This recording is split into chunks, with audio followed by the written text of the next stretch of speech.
Sin más preámbulo, doctor Sanabria, adelante, por favor.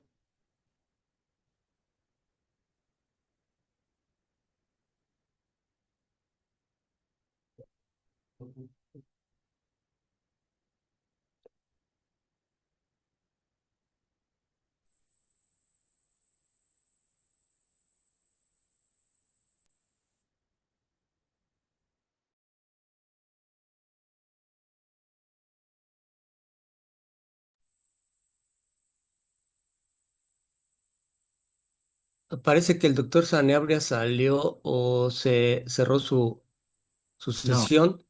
Aquí está no. ya. Adelante, doctor. ¿Qué tal? Buenos días. Una disculpa, pero un problema de internet. Puede ser que se escuche intermitente. No sé a qué se deba, pero bueno, ya conectamos el cable de red.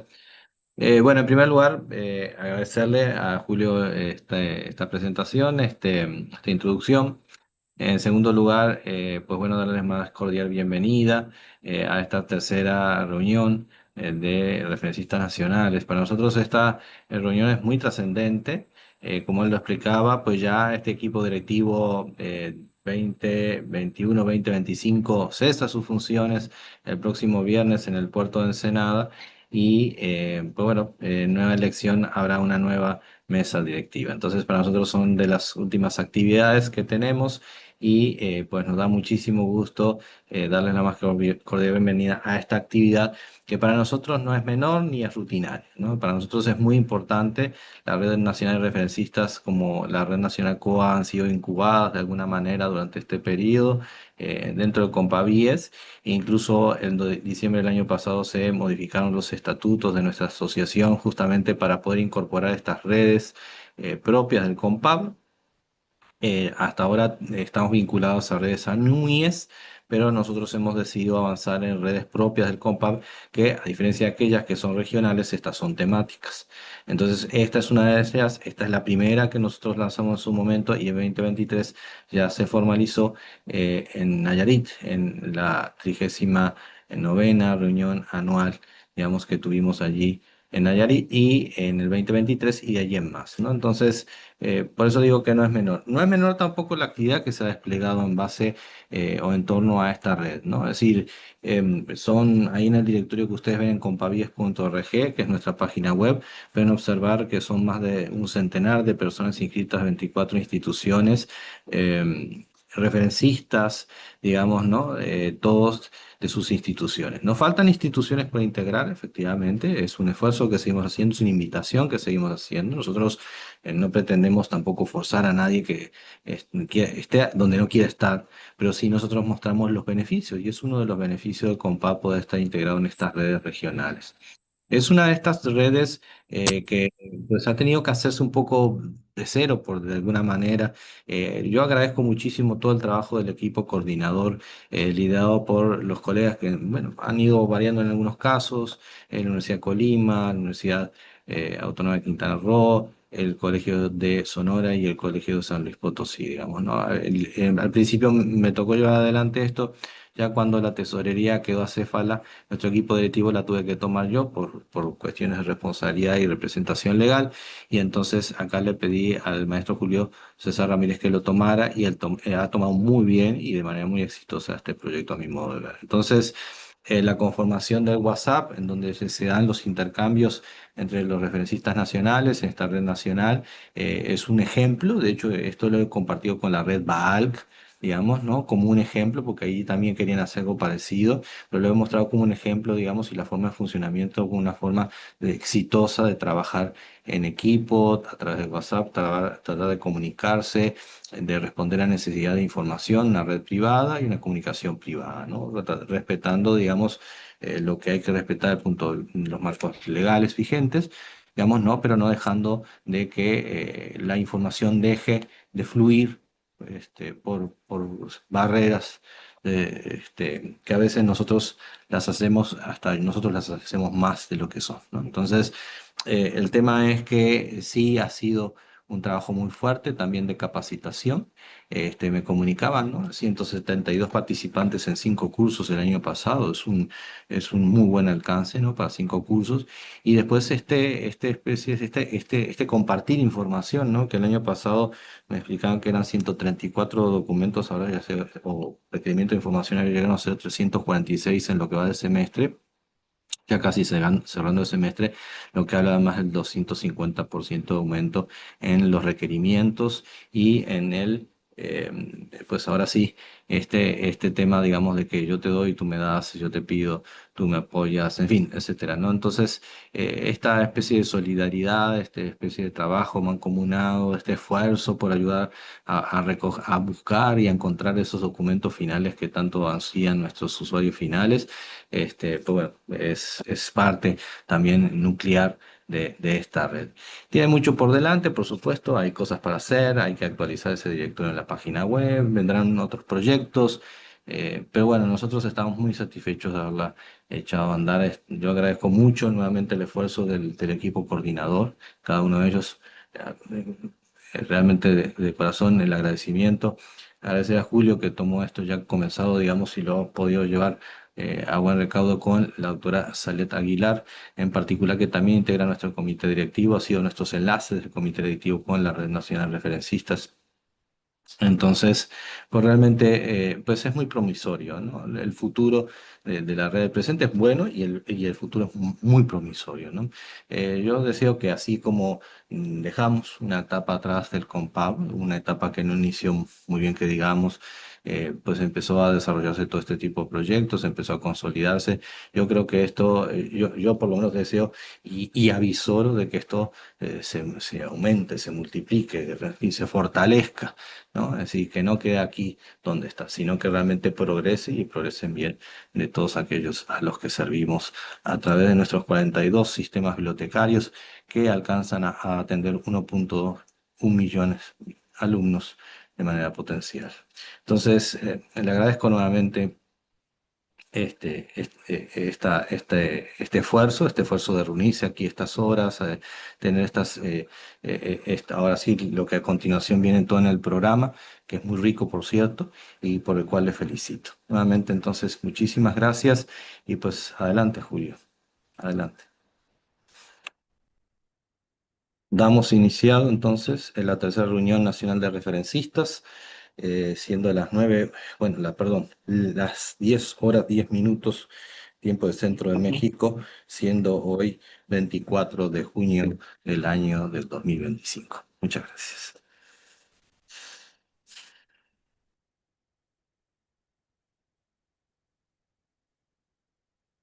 Muchas gracias al doctor Sanabria por esta inauguración de esta tercera reunión nacional de la red de referencistas.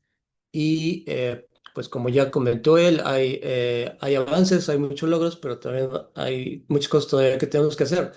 Y voy a retomar también estos comentarios, eh, esta información que comentó el doctor Sanabria para también presentar al grupo coordinador que ha encabezado este grupo y que es el que ha impulsado todo el trabajo junto con ustedes, el grupo de la red.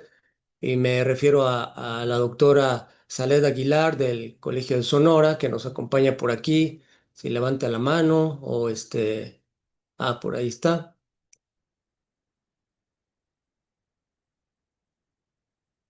A la doctora Norma Gauna del Colegio de San Luis, que también por ahí nos debe acompañar, a el maestro Daniel Vargas de la Universidad de Quintana Roo, que también es parte de este grupo, y a la maestra Fabiola Terrazas de la Universidad de Chihuahua, que ahora no nos pudo acompañar por el cambio que también hicimos de última hora.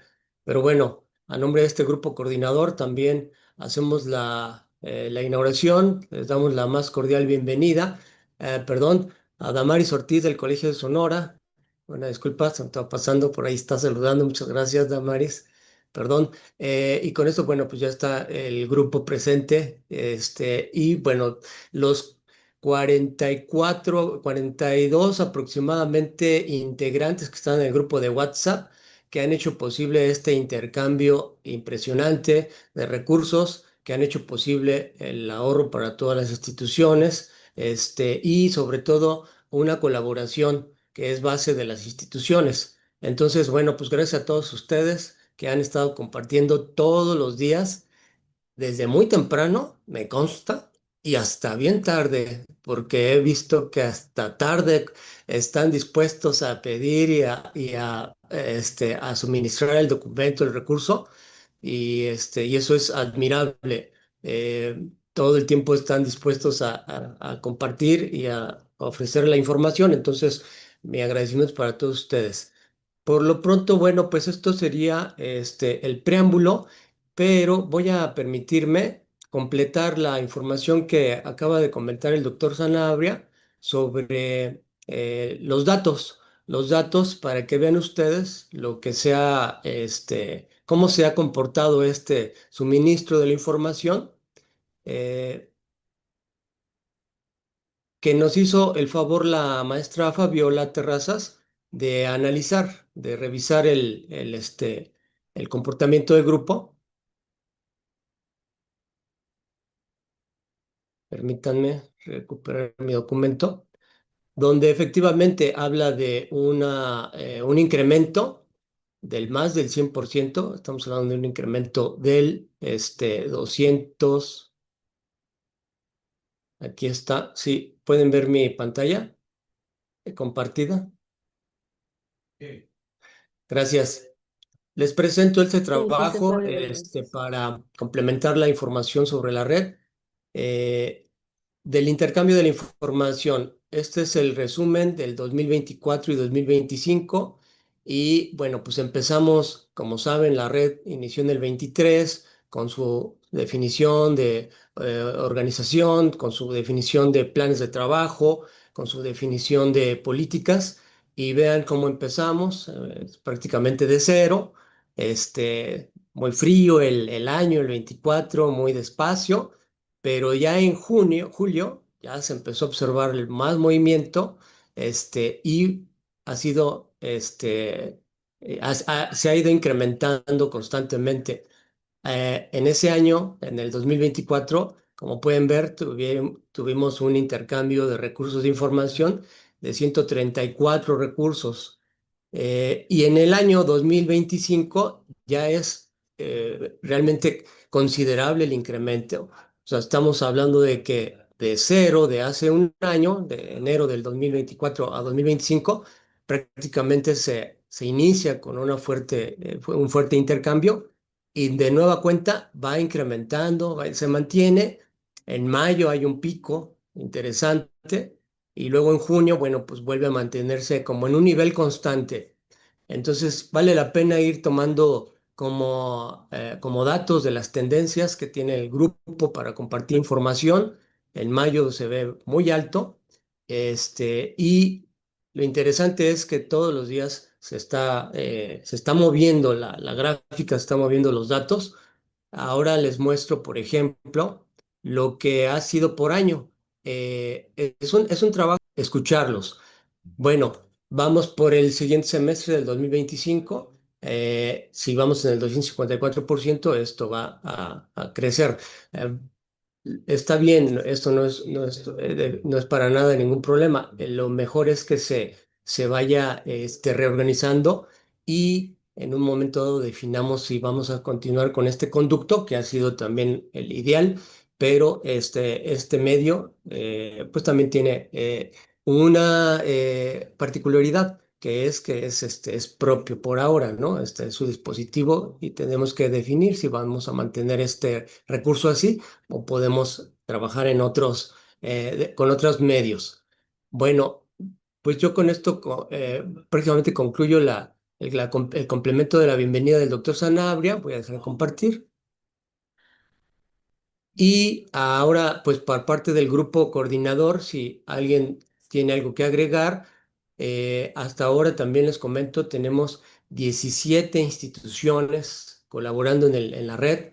Hay un promedio de 2 referencistas a 3 referencistas. Aquí en la sesión, en la reunión, veo varios titulares de los sistemas bibliotecarios. Estamos actualizando el grupo. Les pedimos por favor un poquito de paciencia para que integremos a los referencistas que nos acaban de enviar para que se unan al grupo. Eso lo haremos en un par de días, a más tardar la siguiente semana. Pero sí, tenemos más solicitudes para integrar el grupo que va a ir creciendo definitivamente. 17 instituciones, que es un poco más de la mitad de todo el COMPAC. Entendemos que en algunas instituciones puede haber personal que todavía no define alguna de sus tareas o que están por decidir quién se integra. Se van a presentar los lineamientos para su aprobación en la reunión anual del COMPAP. Estamos hablando de pasado mañana y ahí titulares de los sistemas bibliotecarios van a poder conocer a detalle cómo está funcionando esta red. Entonces, bueno, pues solo por mencionar, gracias a las instituciones que están en esta red, la Universidad de Nayarit, la Universidad de San Luis Potosí, la Universidad de Baja California, la Universidad de Chiapas, Artes y Ciencias de Chiapas, la Universidad de Colima, el Colegio de Sonora, por supuesto, el Colegio de Michoacán, tenemos también a la Universidad me parece que también ya nos acompaña en el grupo, en la red de referencistas, nos acompaña la Universidad de Chiapas, pero entre la de Artes y Ciencias no estoy seguro si son las dos o una de ellas nada más.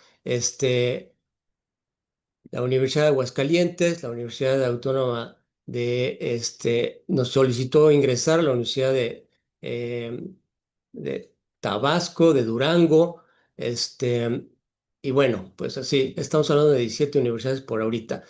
Con esto, bueno, pues voy a dar cierre a la inauguración, a la presentación de la red y si alguno de los integrantes de nuestro grupo coordinador quiere agregar algo, adelante y si no, pues prácticamente estamos por iniciar la sesión de la conferencia magistral que nos va a hacer el favor de coordinar nuestra compañera del grupo coordinador, la doctora Norma Gauna. Entonces, si alguien tiene alguna inquietud, alguna consulta, pues todavía tenemos unos minutos antes de iniciar con la conferencia.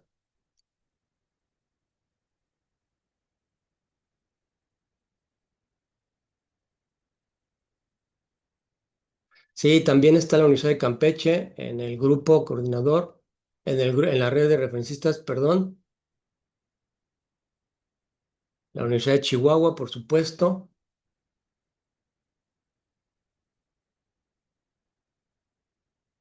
Agradecemos a quien nos ya se enlazó, está siguiendo la sesión de la Universidad Autónoma del Estado de Hidalgo, muchas gracias, de la Universidad Autónoma del Estado de Morelos también,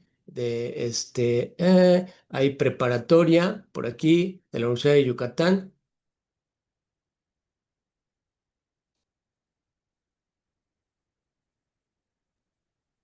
Hola Julio, yo creo que podemos aprovechar estos minutos que tenemos porque veo que también hay algunas inquietudes de parte de las personas que nos acompañan sobre cuál sería o cómo sería el procedimiento, ¿no? para ingresar a la red, ¿no? Para las instituciones que aún faltan, que son parte del COMPAP y que aún no se han ingresado, también para que los referencistas de alguna forma impulsemos, ¿no? Que los directores de las bibliotecas se incluyan en la red y también hay dudas sobre cómo sumarse al grupo de WhatsApp. Entonces creo que podríamos aprovechar estos minutos para que nos aclares cómo hacer esos procedimientos. Oh, excelente, cómo no. Al inicio de esta red, digamos que en su propuesta, en el 2022 se extendió una carta de invitación a todos los titulares de los sistemas bibliotecarios que pertenecen a COMPAP. Ese es un dato muy importante. Los referencistas son de aquellos que pertenecen a las instituciones del Consejo Nacional para Asuntos Bibliotecarios. Hasta ahorita no hemos abierto la red a otras instituciones que no pertenezcan a Compap. Entonces, a todos los titulares, desde el 2022, de los sistemas bibliotecarios, se les extendió una invitación para que integren a su personal que esté encargado, eso es muy importante, de la referencia en su institución, del intercambio de información, de los recursos electrónicos de su institución, del servicio de consulta, del servicio de bibliografía, como lo tengan definido, pero que esté involucrada la persona con el suministro de información. Eso es muy importante. Ahora, ¿cuántas personas pueden ingresar? Hasta ahora se ha hecho la recomendación de 2 a 3 personas que puedan estar en la red. Y ahora otro punto, muchas universidades tienen hasta 20 referencistas y bueno, pues la inquietud es de que si pueden entrar 20 referencistas, no, no se puede, no podemos meter 20 referencistas de una institución, porque entonces imagínense si mete cada institución 20, 10, 15, vamos a hablar de más de 100 personas y esto va a ser como algo complicado administrar. ¿Qué sugerimos? Que ustedes que tienen más de un referencista en sus bibliotecas o una persona dedicada al intercambio de información, decidan quién es representante ante la red, 1 o 2 personas o 3. ¿Quién es la persona que representa a todo su grupo de referencistas de la Facultad de Química, de la Facultad de Física, de la Facultad de Historia? ¿Quiénes representan a esos referencistas? Y con eso, pues, coordinarnos con su grupo. Esa persona o esas personas estarían dentro del grupo. No hay otro requisito, solamente pertenecer al COMPAB. Tenemos algunos lineamientos de carácter, eso sí, con esto creo que concluyo para no retrasar el siguiente evento, pero tenemos precisiones en los lineamientos. Por favor, atención, titulares de los sistemas bibliotecarios, sobre los derechos de autor y sobre el compromiso a intercambiar la información. Ojo, tenemos lineamientos muy claros sobre los derechos de autor. Entonces, se tienen que leer y reconocer que hay un compromiso. ¿A qué me refiero? A que hay que cuidar, no incurrir en ningún problema legal. Las instituciones tienen que saber cómo están sus contratos para que puedan, pues sí, participar. Creo que esta red se basa, no creo, estoy seguro que esta red se basa en un intercambio de información abierto, un intercambio de información sin fines de lucro y por eso podemos estar en paz, tranquilos, pero no dejen de revisar los lineamientos. Salet, no sé si con esto ayuda para los detalles que están allí surgiendo, las Sí, sí, inquietudes. ajá, eran algunas preguntas que teníamos, ¿no? De parte de las personas que nos están acompañando. Yo creo que eso ayuda y bueno, también para dar este paso, bueno, a la siguiente actividad, ¿no? Que es la conferencia y que ya vamos un poco con el tiempo, ¿no? Tampoco es que queramos Coordinas tú, postergar. ¿verdad? Sí, bueno, entonces nada más para comentarles, también creo que lo comentó el doctor Daniel, los próximos días, ¿no? Se va a reunir el grupo de el COMPAB, ¿no? Y entre los muchos, la agenda que tiene, los muchos compromisos que se tienen, está la revisión, ¿no? Y en su caso, tal vez aprobación de los lineamientos de esta red, ¿no? Que eso pues le daría muchísima más formalidad a todo nuestro quehacer y también a partir de ahí empezaríamos con toda la actualización de directorios, de todos los asuntos relacionados ya con la red, ya basados en estos lineamientos ya aprobados y cobijados por el COMPA.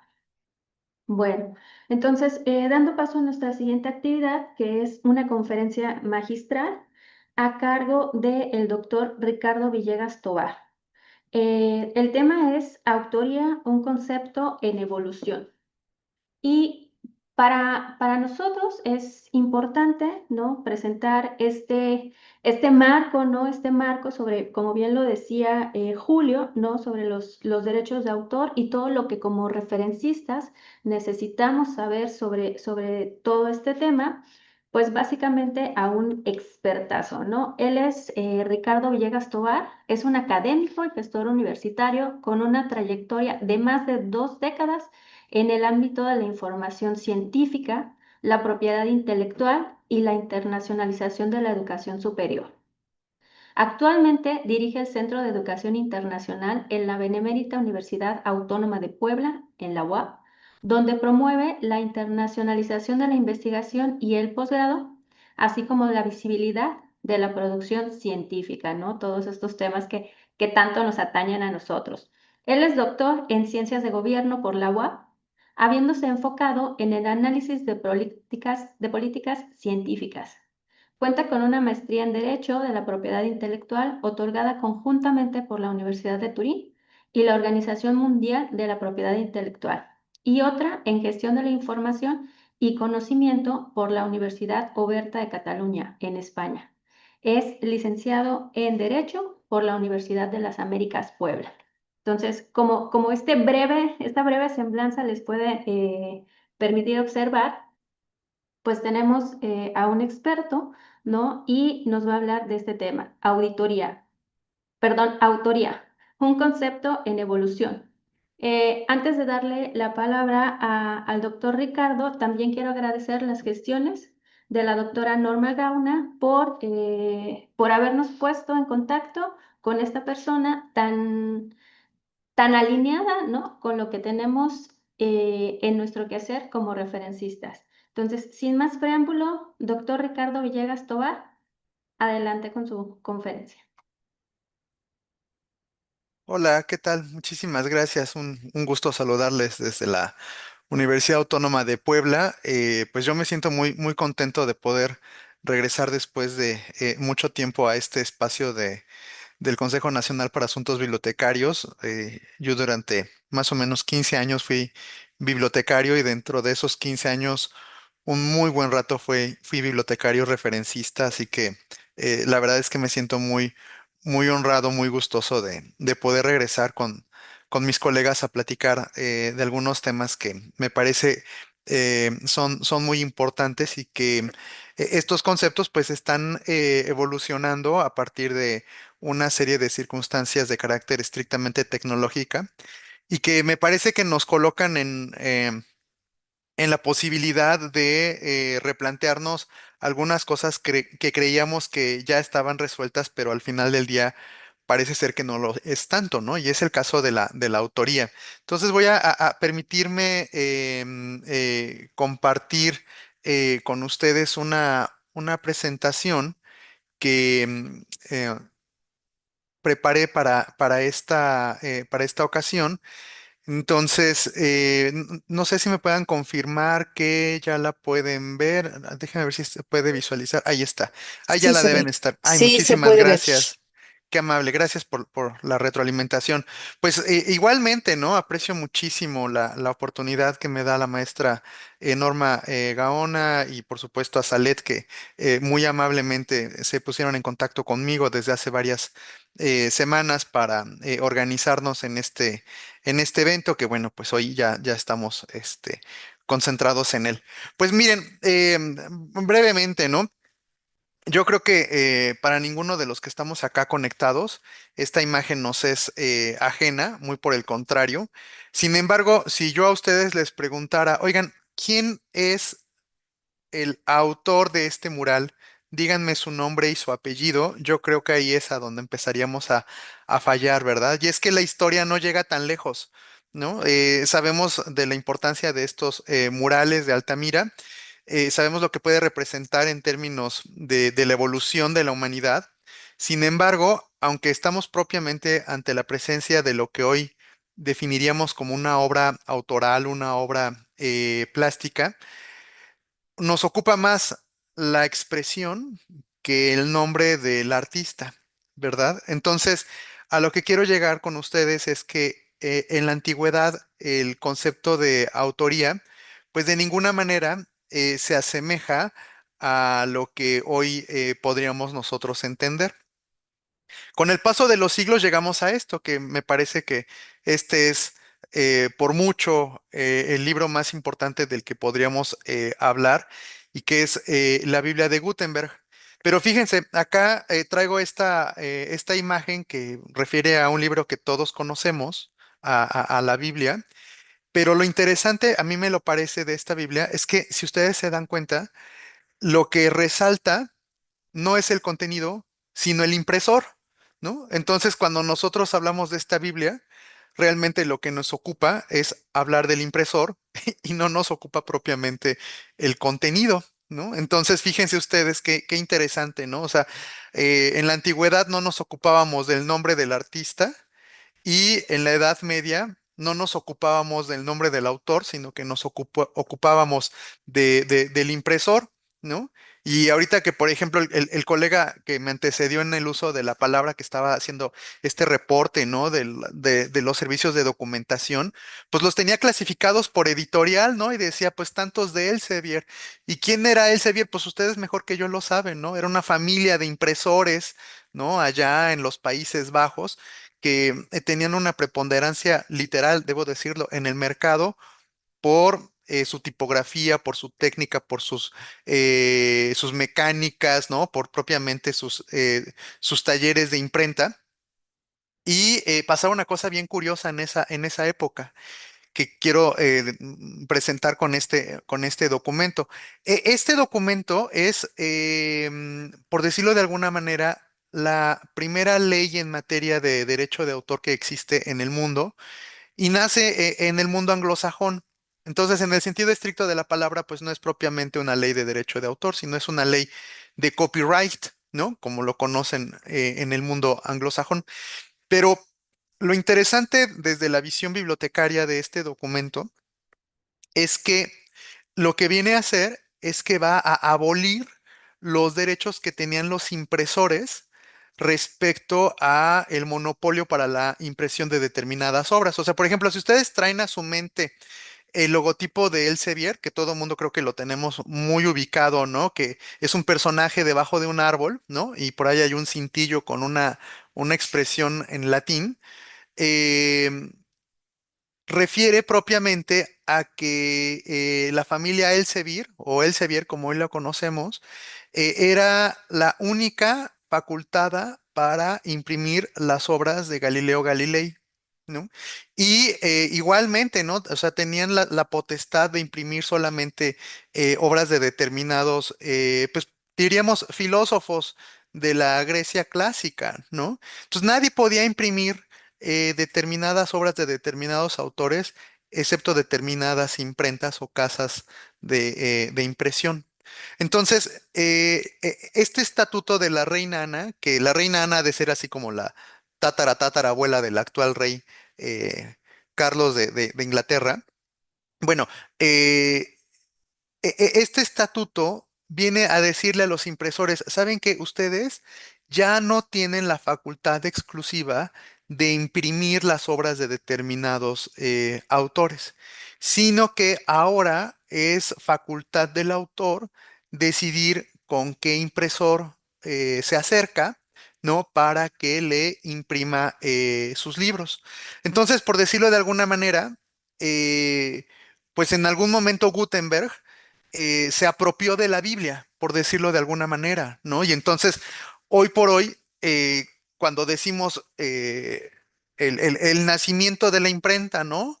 La era de los incunables, pues invariablemente te vas a la figura de Gutenberg y a la figura de la Biblia, pero sabemos que con el paso de los siglos, pues ya no era Gutenberg el único que podía haber impreso eso, ¿no? Sino que empezaron a aparecer un montón de editoriales que publicaban la Biblia y por supuesto cualquier otra cantidad de libros con cualquier otra cantidad de autores, ¿no? Entonces, eso se logra en gran medida porque vean ustedes, y eso es a lo que quería llegar, ¿no? Hay una evolución en el concepto de autoría, hay una evolución en el concepto de edición al punto en que llegamos a este momento, ¿no? A lo mejor a algunos de ustedes les es conocida la figura del caballero que tenemos en la diapositiva. Es Víctor Hugo. Víctor Hugo, el escritor de Los Miserables, ¿no? Este escritor francés del siglo XIX.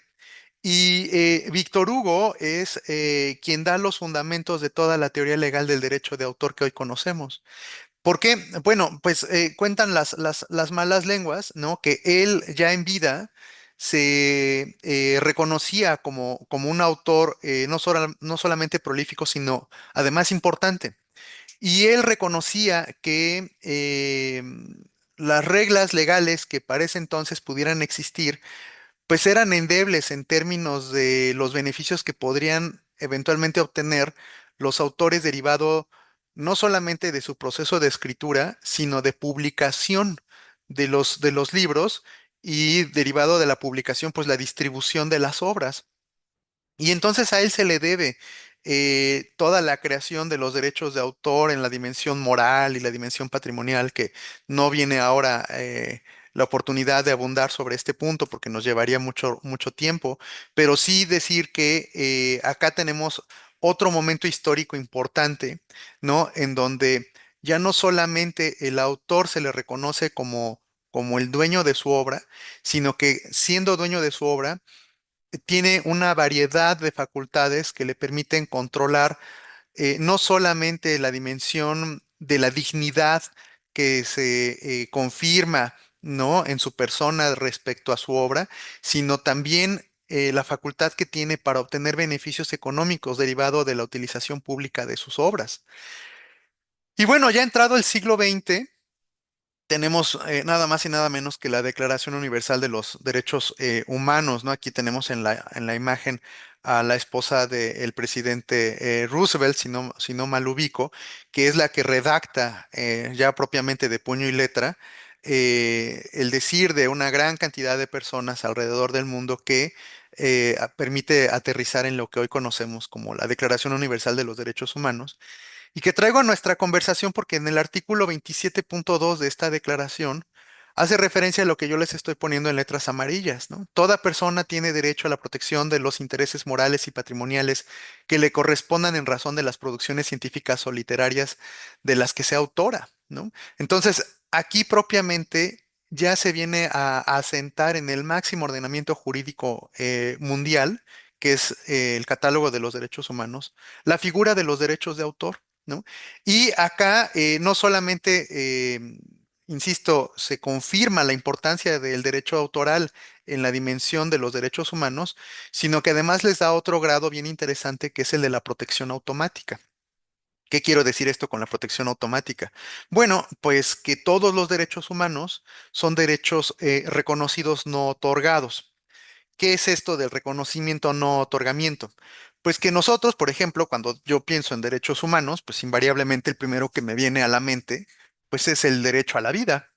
Pero ninguno de los que estamos conectados, ni de la gente que podamos llegar a conocer, ninguno tenemos un certificado a la vida. Tendremos un certificado de nacimiento, ¿no? Pero pues eso solamente confirma desde la dimensión civil que este bebecito pues nació, ¿no? Y fin de la historia.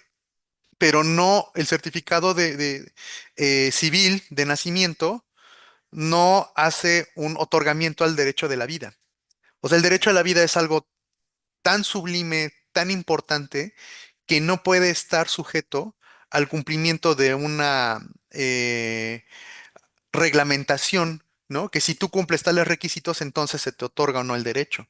Entonces, el derecho humano es una serie de derechos tan importantes que no pueden pasar por el cumplimiento de una serie de requisitos para que sean otorgados esos derechos, sino que por el contrario, el Estado está obligado a reconocer esos derechos y crear las condiciones para proteger esos derechos. Y entonces, en ese catálogo de derechos tan importantes es que no voy a decir se inmiscuye el derecho autoral, ¿no? Sino que al contrario, se posiciona como un derecho fundamental del ser humano, porque si lo pensamos, el proceso de redacción, el proceso de creación de una obra científica, literaria, artística, si ustedes quieren, en la figura de un libro o la figura de un artículo científico, pues es un ejercicio intelectual, decía yo, sublime, ¿no? Del más alto nivel humano. Y en ese sentido, bueno, pues lo que tienen que hacer los estados no es otra cosa más que reconocer ese derecho de manera automática y no supeditarlo al cumplimiento de ciertos requisitos para otorgarlo, ¿no? Entonces, por eso es que yo hablo de una protección automática. Ahora bien, eso es lo que ha pasado a lo largo de los siglos, ¿no? Y ahorita en 5 minutos he hecho un salto de siglos, ¿no? Pero en la actualidad estamos ante la presencia de un cambio de paradigma. Y ejemplo de ello es esta imagen que tomo de una película que muy probablemente muchos de ustedes vieron, ¿no? Que se llamaba Código Enigma. Ha de tener como 10 años más o menos esta película, si no es que un poquito más, en donde este actor representa a un matemático que ahora se ha puesto de moda, que de hecho creo que ayer fue su cumpleaños, Alan Turing, ¿no? Un matemático que construye esta máquina, ¿no? Y Alan Turing, derivado de la construcción de esta máquina, o sea, en la vida real, o sea, ya no estoy hablando de la ficción de la película, publica este artículo, ¿no? Alan Turing publica un artículo en esta revista que me llama poderosamente la atención, la revista que escogió Turing para publicar este artículo, porque es la revista Mind, ¿no? Como dice acá, una publicación trimestral para el área de filosofía y psicología. Entonces, fíjense qué interesante. O sea, un matemático que estaba construyendo una máquina, ¿no? Y vean ustedes, no sé si alcancen a ver en el texto, el planteamiento que él hace a nivel de pregunta de investigación de su artículo es si las máquinas pueden pensar. Y empieza este cuestionamiento a abordarlo a partir de lo que él habrá de denominar como el juego de imitación, de imitation game. De hecho, la película esta, ¿no? De Código Enigma, en inglés se llamaba The Imitation Game. Entonces, por decirlo de alguna manera, la película retoma su título a partir del principal cuestionamiento que el propio Turing hacía a nivel científico en una investigación que publica en una revista de estudios sobre el comportamiento humano, que es la revista Mind. Y entonces, Turing hoy por hoy es conocido como el padre de la inteligencia artificial, un tema muy debatido en nuestros días y con toda la certeza e importancia que lo merece o que lo amerita. Y se concentra, ¿no? En la figura del juego de imitación, porque eso es lo que él construyó cuando da las bases de lo que hoy conocemos con mucha precisión como inteligencia artificial. La inteligencia artificial no es otra cosa más que un proceso de imitación de los procesos estrictamente humanos, como hasta ahora los conocemos, como puede ser el caso de la escritura, ¿no? Entonces, desde los 50, los especialistas en temas de inteligencia artificial se han ido cuestionando otras circunstancias paralelas a las que en 1950 el propio Turing planteaba, ¿no? O sea, Turing empezaba diciendo, ¿las máquinas podrán pensar? ¿No? Y luego nos encontramos este artículo que dice, ¿las computadoras pueden sentir dolor? ¿No? O sea, ven ustedes, o sea, empieza a ser la comunidad científica desde diferentes perspectivas, empieza a cuestionar si las máquinas pueden imitar algunas cuestiones que nosotros podríamos considerar como intrínsecamente humanas, ¿no? Y luego este artículo que salió hace ya 2 años, en donde se cuestiona este grupo de investigadores si la inteligencia artificial podría tener conciencia. Y este artículo es bien interesante porque, bueno, ven, es un número importante de autores, autoras que colaboraron en su producción, pero más allá de la cantidad de los integrantes del elenco de la autoría de este artículo, es que es un grupo interdisciplinar, ¿no? Entonces lo mismo tienen ahí especialistas en cómputo que filósofos, que psicólogos.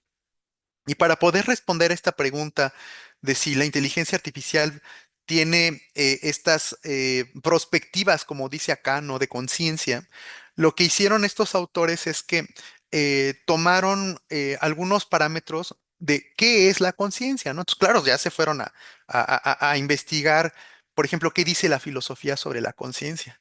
¿no? Y se dan cuenta que desde la filosofía existen varias teorías sobre la conciencia, ¿no?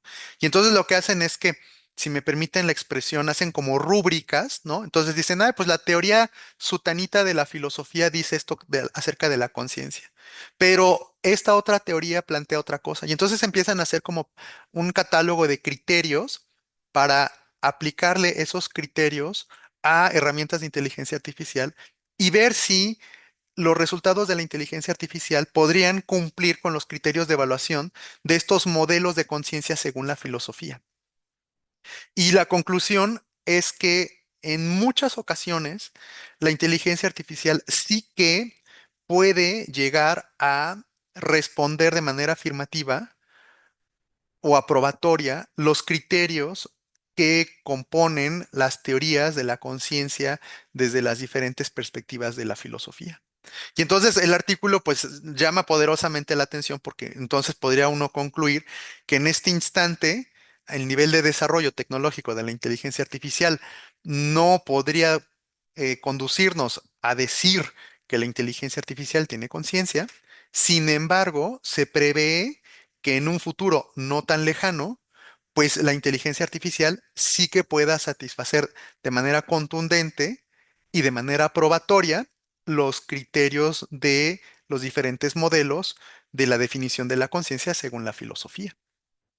Entonces, ante esto, llegamos a estos puntos, ¿no? Entonces, estos caballeros a lo mejor no nos suenan mucho sus caras, pero son los que ganaron el premio Nobel de Física el año pasado, en octubre de 2024. O sea, son los ganadores actuales del premio Nobel de Física. ¿Y por qué lo ganaron? Porque ellos fueron los que dieron, dice acá, los fundamentos, los descubrimientos y las invenciones que permiten que funcione el que conocemos como el machine learning, ¿no? El aprendizaje de máquina a partir de redes neuronales artificiales, ¿no? Entonces, ¿qué fue lo que estos señores hicieron? Bueno, pues ellos hace ya un buen rato, ¿no? A lo mejor en los ochentas, eh, pudieron hacer una representación matemática de las redes neuronales humanas. Y entonces pudieron hacer un mapeo, ¿no? De las redes neuronales a un punto que las llevaron a un nivel matemático y construyeron lo que hoy conocemos como los algoritmos que permiten emular, por ejemplo, el proceso de escritura humano, ¿no? O sea, como quien dice, estos son los grandes herederos de la visión Turing, ¿no? Porque Turing se preguntaba, ¿no? Hace 80 o 75 años, ¿no? ¿Las máquinas pueden pensar? Y estos señores llegan a responder esa pregunta 30 años después, en los 80s, y dicen, pues no sabemos si puede pensar, pero te vamos a ayudar, ¿no? Aunque ya te hayas muerto, Turing, te vamos a ayudar, ¿no? Y te vamos a dar el elemento matemático que permite emular el pensamiento humano. Y en este caso, pues dicen, ¿cómo es que piensa el ser humano? Pues a partir de redes neuronales. Bueno, pues entonces vamos a hacer una emulación de las redes neuronales y las vamos a representar en algoritmos matemáticos que puedan ser utilizados por las capacidades de procesamiento de una herramienta de aprendizaje de máquina, ¿no? Y de inteligencia artificial, ¿no? Y por eso es que se les da el premio Nobel el año pasado, ¿no? Y entonces a eso yo tengo que cuestionarme. ¿La inteligencia artificial puede imitar la escritura? Pues yo creo que sí, ¿no? Y para muestra vean estas portadas de estos artículos. Lo que a mí me llama la atención de estos artículos no solamente es las editoriales, porque todos ustedes conocen estas editoriales, sino quiero que vean o busquen como buenos referencistas cuáles son los autores de estos artículos. Y van a darse cuenta que en el elenco de los autores se van a encontrar a personas, y pongo entre comillas la palabra personas, como OpenAI o ChatGPT.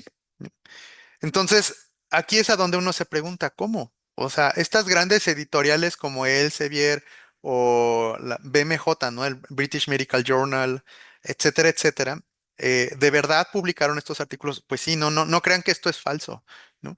Lo que pasa también es importante ver las fechas. Si se dan cuenta, estos artículos se publicaron a finales del año 2022 o principios del 2023, que si rascamos un poquito en la memoria, Ustedes recordarán como buenos bibliotecarios que ustedes empezaron a hacer uso de la inteligencia artificial precisamente en estas épocas, o sea, finales del 2022, principios del 2023. Y entonces, pues así como nosotros como bibliotecarios hacíamos uso de esta herramienta, pues claro que la comunidad científica también. Y entonces, en ese entonces, ellos empezaron a asistirse, y aquí resalto la palabra asistirse, ¿no? Empiezan a asistirse en el proceso de redacción de sus documentos y se cuestionaban ellos mismos como autoras, como autores. Bueno, ya tengo escrito el documento, ya lo voy a someter para publicación, pero ¿qué hago con este chat GPT? ¿No? Y entonces, en un ejercicio de transparencia y de ética, los autores dicen, pues la verdad es que yo me asistí, yo me apoyé de esta herramienta llamada ChatGPT y por eso es que no tengo el más mínimo empacho en colocar su nombre en el elenco de autores. Y entonces, cuando llegan estos artículos a las mesas de edición, a las mesas de arbitraje, pues lo que sucede es que los árbitros dicen, ¿y quién es este ChatGPT? ¿No? Porque además parece ser que trabajan un montón de instituciones, ¿no? Lo mismo está en España que en Gotemburgo, en Suecia, ¿no? O sea, está en todos lados, ¿no? Y entonces los árbitros no tenían para ese momento, o sea, fíjense ustedes, les estoy hablando de hace escasos 2 años, menos de 2 años. Para ese momento la comunidad de árbitros, ¿no? La misma industria editorial científica no tenía criterios para definir si este chat GPT debería o no aparecer como coautor en un artículo científico. Y por eso es que estos artículos que ustedes ven ahora, claro que se publicaron, ¿no? Pero pasó después esto, ahorita regreso a la gráfica anterior. Pues que los autores, y más que nada los autores, los árbitros, se tuvieron que replantear el concepto que estamos tratando de platicar en este momento, que es el de la autoría. Y entonces, por ejemplo, acá tenemos este caso de esta editorial, ¿no? De una revista médica. Y dice, la revista se llama Critical Care. Y ahí se los pongo en azul y dice, las herramientas de estos que se les llaman los LLM, como es el caso del ChatGPT, no cumplen o no satisfacen con nuestros actuales criterios de autoría, ¿no? Entonces, ¿cuáles son los criterios de autoría? Esa es la pregunta que hoy tendríamos que hacernos, ¿no? Bueno, los criterios de autoría que persisten en el mundo editorial son los que propone COPE. Seguramente muchos de ustedes conocen COPE, ¿no? COPE es el Committee on Publication Ethics, ¿no? Entonces, las grandes editoriales científicas, y acá ustedes pongan el nombre que gusten, ¿no? Todas las grandes editoriales científicas y las que no son tan grandes, pero que son científicas, se apegan al decir de este Comité Internacional de Ética en las Publicaciones y COPE eh, lo que hace es que plantea estos 4 criterios que son relativamente sencillos, ¿no? Que dice, bueno, a ver, ¿quién es el autor de un documento académico, de un documento científico? Y dice, punto número 1, el que hace una contribución sustancial, ¿no? Y entonces traigan a su mente a los investigadores para los que ustedes trabajan, ¿no? Las investigadoras. Y dices, bueno, a ver, ¿esta doctora qué hace? Ah, bueno, pues está ahí ideando, ¿no? Sobre un tema, ¿no? Y ese tema le da vueltas a partir de sus propias investigaciones y se da cuenta que hay un pendiente no resuelto dentro de la literatura y que considera que puede resolver esa duda, ese pendiente no resuelto a partir de la utilización de metodologías científicas y bla, bla, bla, bla, bla. Y entonces tiene una conceptualización de la idea, pero además pone manos a la obra, ¿no? O sea, no se queda en el mundo de las ideas, sino que toma la determinación de sentarse a escribir y hace, dice este primer punto, una contribución sustancial a el proceso de redacción del documento. Y una vez que tiene concluido el documento, que claro que pudo haberlo hecho en colaboración con otros colegas, esta persona hace una aprobación final del documento concluido, ¿no? Entonces dice, ok, ya concluimos el documento y ya yo he hecho una revisión profunda y apruebo la versión final para someterla a publicación. Y entonces, pues ya el documento se envía para publicación, llega a la figura del artículo, ¿no? Como coloquialmente le llamamos nosotros, la figura del paper, ¿no? Y entonces el documento, fíjense ustedes, acá le pasa una cosa bien interesante. Y acá por eso es que me siento tan cómodo de hablar con ustedes, porque hablamos el mismo idioma. Entonces, el documento puede darse a conocer en la figura de un acceso abierto, ¿no?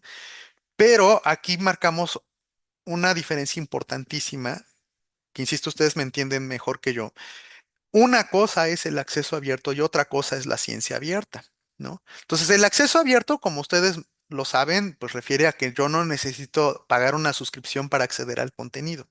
Sí, pero la ciencia abierta es algo infinitamente más complejo que permitir un libre acceso.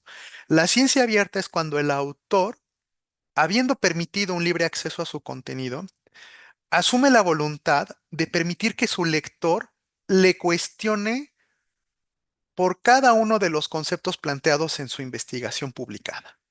Y entonces, si el lector ubica en el artículo que accedió libremente una gráfica, pues puede preguntarle al autor, oye, esa gráfica está muy bonita, pero ¿de dónde salieron los datos que te permitieron hacer esa gráfica, ¿no?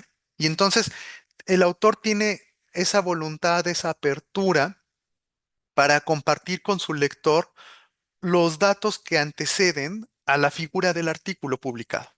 Y es que, si ustedes me lo permiten, el artículo no es otra cosa más que la versión resumida de un proceso de investigación infinitamente más complejo, ¿no? O sea, ¿qué es una tesis, no? Si quieren, lo vemos en la figura de una tesis de doctorado. Pues una tesis de doctorado es la versión resumida de un trabajo de 4 o 5 años, ¿no? Entonces, lo mismo pasa con un artículo, ¿no? Entonces, tú puedes decir, es que es un artículo de 8 páginas. No, es la versión resumida de una investigación que pudo haber tomado un año, por decir una cantidad de tiempo.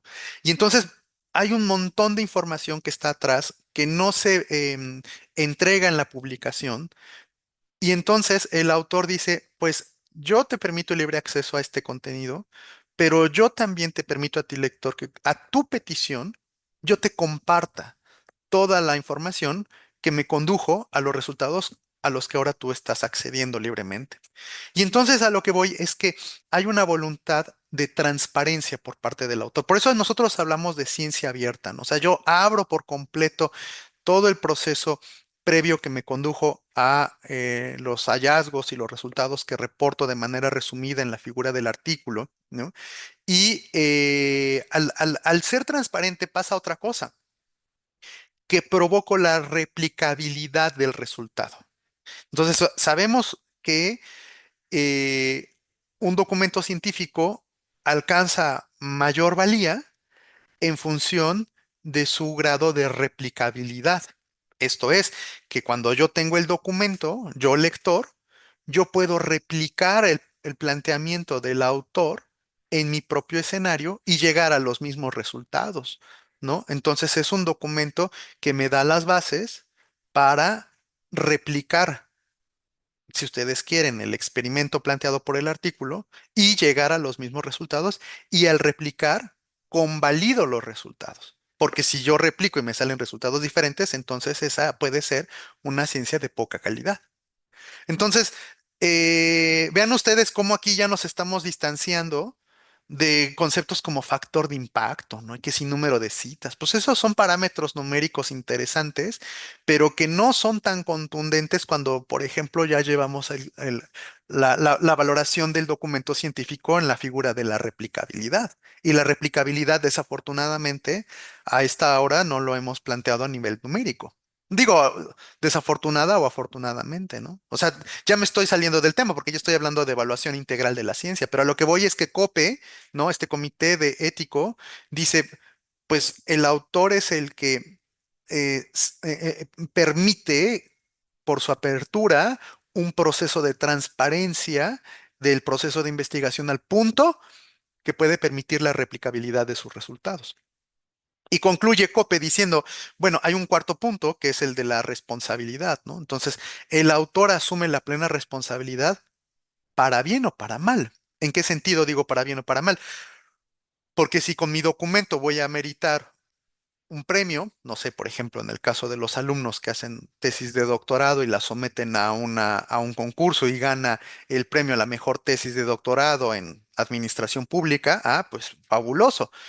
Entonces, es responsable de los beneficios, pero también es responsable de los perjuicios, porque si el alumno, el tesista, cometió un acto de deshonestidad académica, como puede ser la figura del plagio, entonces también se hace responsable. Entonces, a lo que voy es que estos 4 puntos que plantea Cope son los que nosotros típicamente nos cuestionamos en la actualidad para saber si estamos ante la presencia de un autor o no. Y claro que cuando estos 4 criterios se los aplicamos a la inteligencia artificial, nos damos cuenta que no lo satisface. Solamente pongo un ejemplo, no voy a repasar los 4, pero solamente por mencionar el caso de la responsabilidad. La inteligencia artificial no se puede hacer responsable de lo que escribió.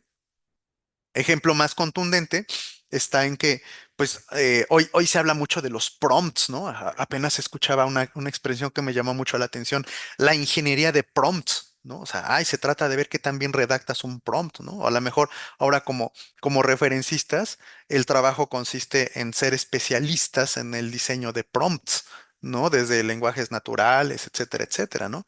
Bueno, muy bien, qué bueno, ajá, pero cuando tú capturas el prompt, cae en lo que conocemos como la figura de la caja negra.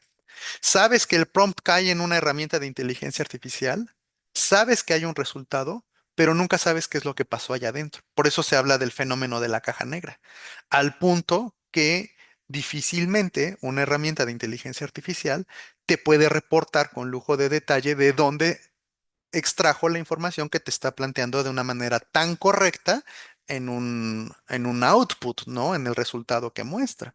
Entonces no se puede hacer responsable la inteligencia artificial sobre lo que escribe. Y dado el caso que quisiéramos asignarle un grado de responsabilidad, si escribió tan bonito, le vamos a dar un premio, pues ¿quién va a venir a recoger el premio, no? Entonces, como pueden darse cuenta, la inteligencia artificial pues no puede cumplir con estos requisitos. Entonces, ¿qué es una obra autoral?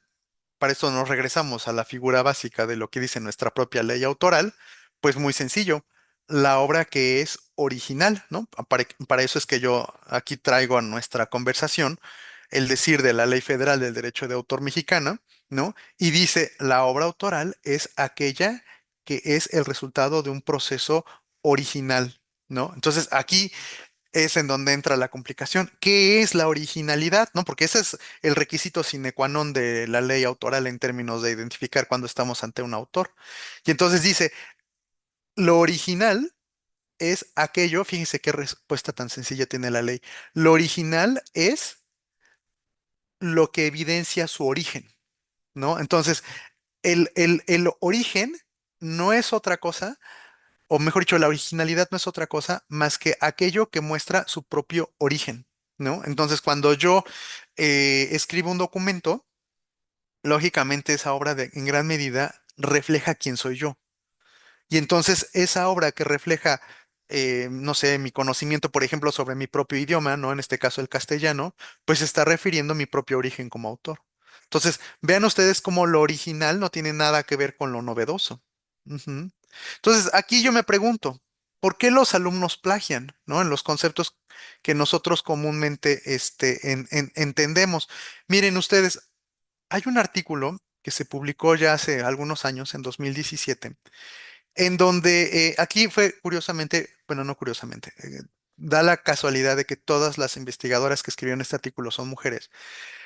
Estas mujeres lo que hicieron es una investigación, un levantamiento de una encuesta para preguntarle a los alumnos universitarios cuáles eran las razones por las cuales plagiaban. O sea, por decirlo de alguna manera, las razones por las que prefieren dejar de ser originales.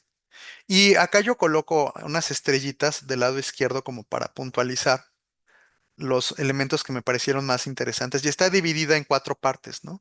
Entonces, la primera parte, la de la superior izquierda, dice, porque para mí, contesta el alumno, dice, porque para mí es muy fácil copiar y pegar gracias a la tecnología disponible, ¿no?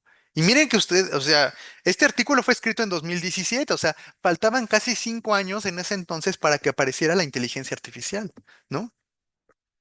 Decía ahí mismo, ¿no? Porque es muy fácil acceder a nuevas tecnologías, ¿no? Pues claro, o sea, para ese entonces todos los alumnos universitarios ya usaban Google a cada momento, ¿no? Entonces era muy fácil copiar y pegar.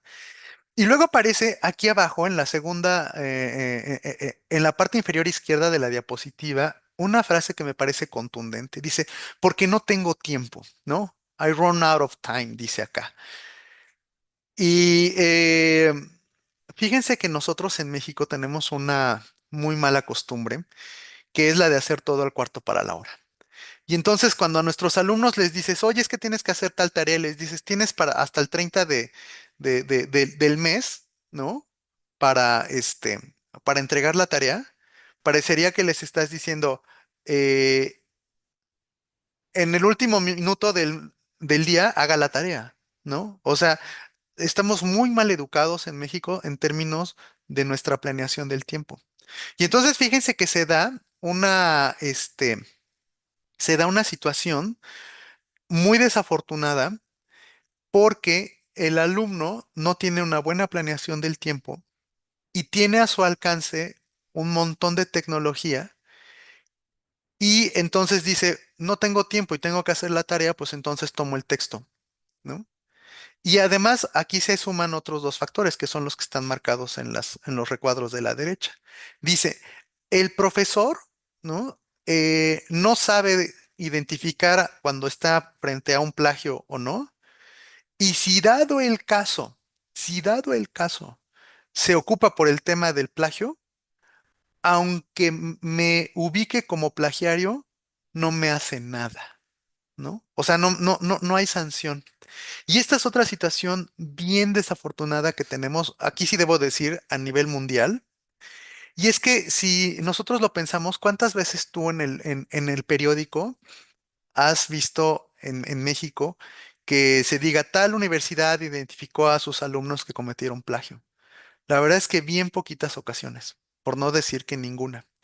Y la razón sustancial por la que en nuestras universidades no acusamos a nuestros alumnos de plagio es porque si nosotros acusamos de plagio a nuestros alumnos, nosotros mismos como institución llevamos una carga importante de culpa, ¿no? O sea, porque si yo digo, es que el alumno de la Universidad Autónoma de tal estado cometió plagio, fíjese, en la misma acusación, de alguna forma ya estoy diciendo quién es el culpable, que es la universidad. Y entonces, las áreas jurídicas de las universidades dicen, no, pues yo no de tonta voy a estar acusando a mis alumnos de plagio, porque entonces van a decir, ay, mira, de esa universidad salen plagiarios.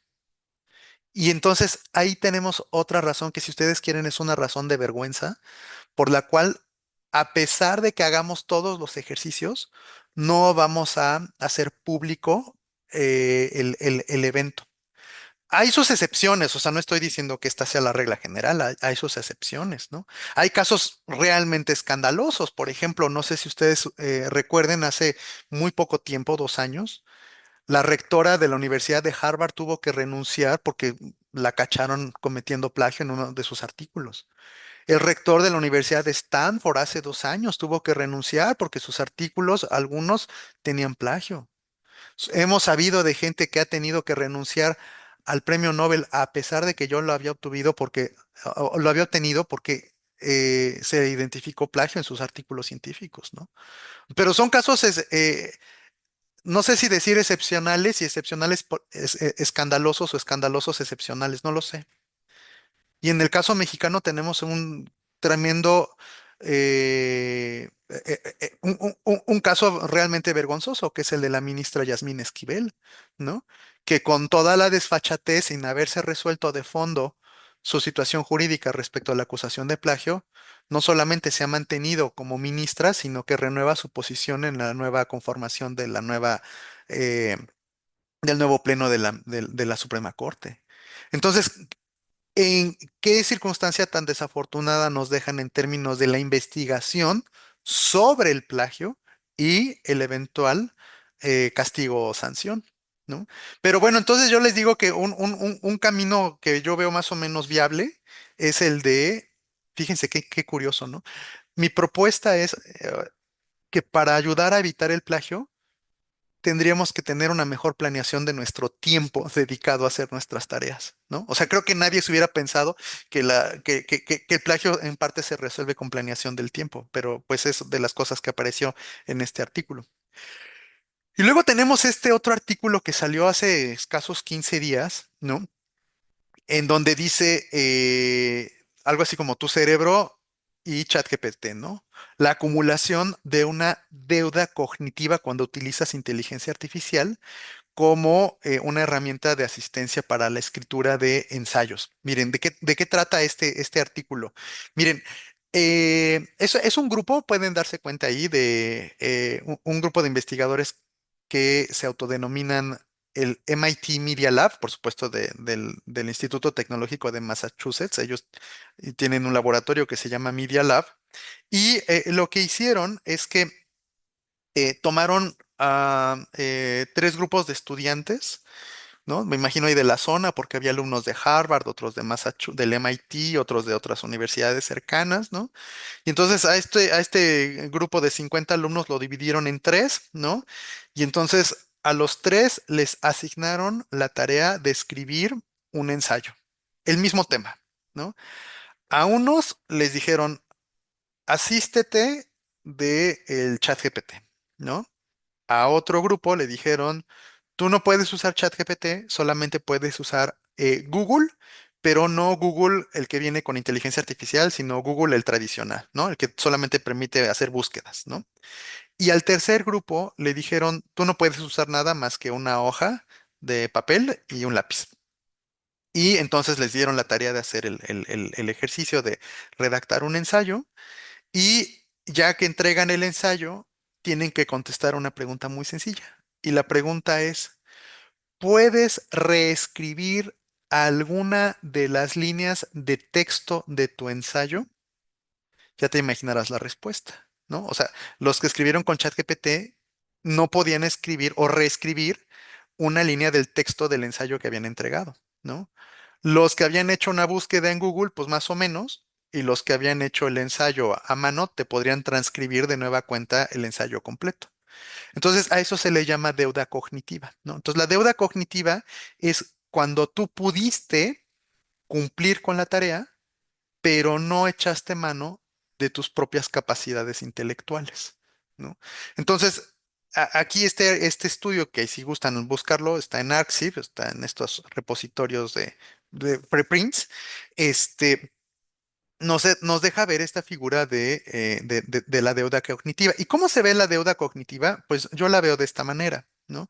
La deuda cognitiva es cuando el alumno ya no se ve a sí mismo en su propio texto, ¿no? Por eso hice con Sora esta herramienta, esta imagen, ¿no? Si se acuerdan un poquito como en esta figura de la reina malvada, ¿no? De espejito, espejito, dime quién es la más guapa, ¿no? Aquí es el alumno donde espejito, espejito, dime qué dije, y pues resulta ser que el alumno ya no se ve a sí mismo, o sea, ya no es autor de sus propios documentos, ¿no? Entonces está ante la presencia de una deuda cognitiva, o sea, cumplió con la tarea, pero no echó mano de sus propias capacidades intelectuales y en consecuencia ni siquiera se puede reconocer a sí mismo en sus propios textos, ¿no? Por eso es que aquí este alumno tiene esta cara, ¿no? De tristeza porque ella ni ella misma se reconoce en sus textos, ¿no?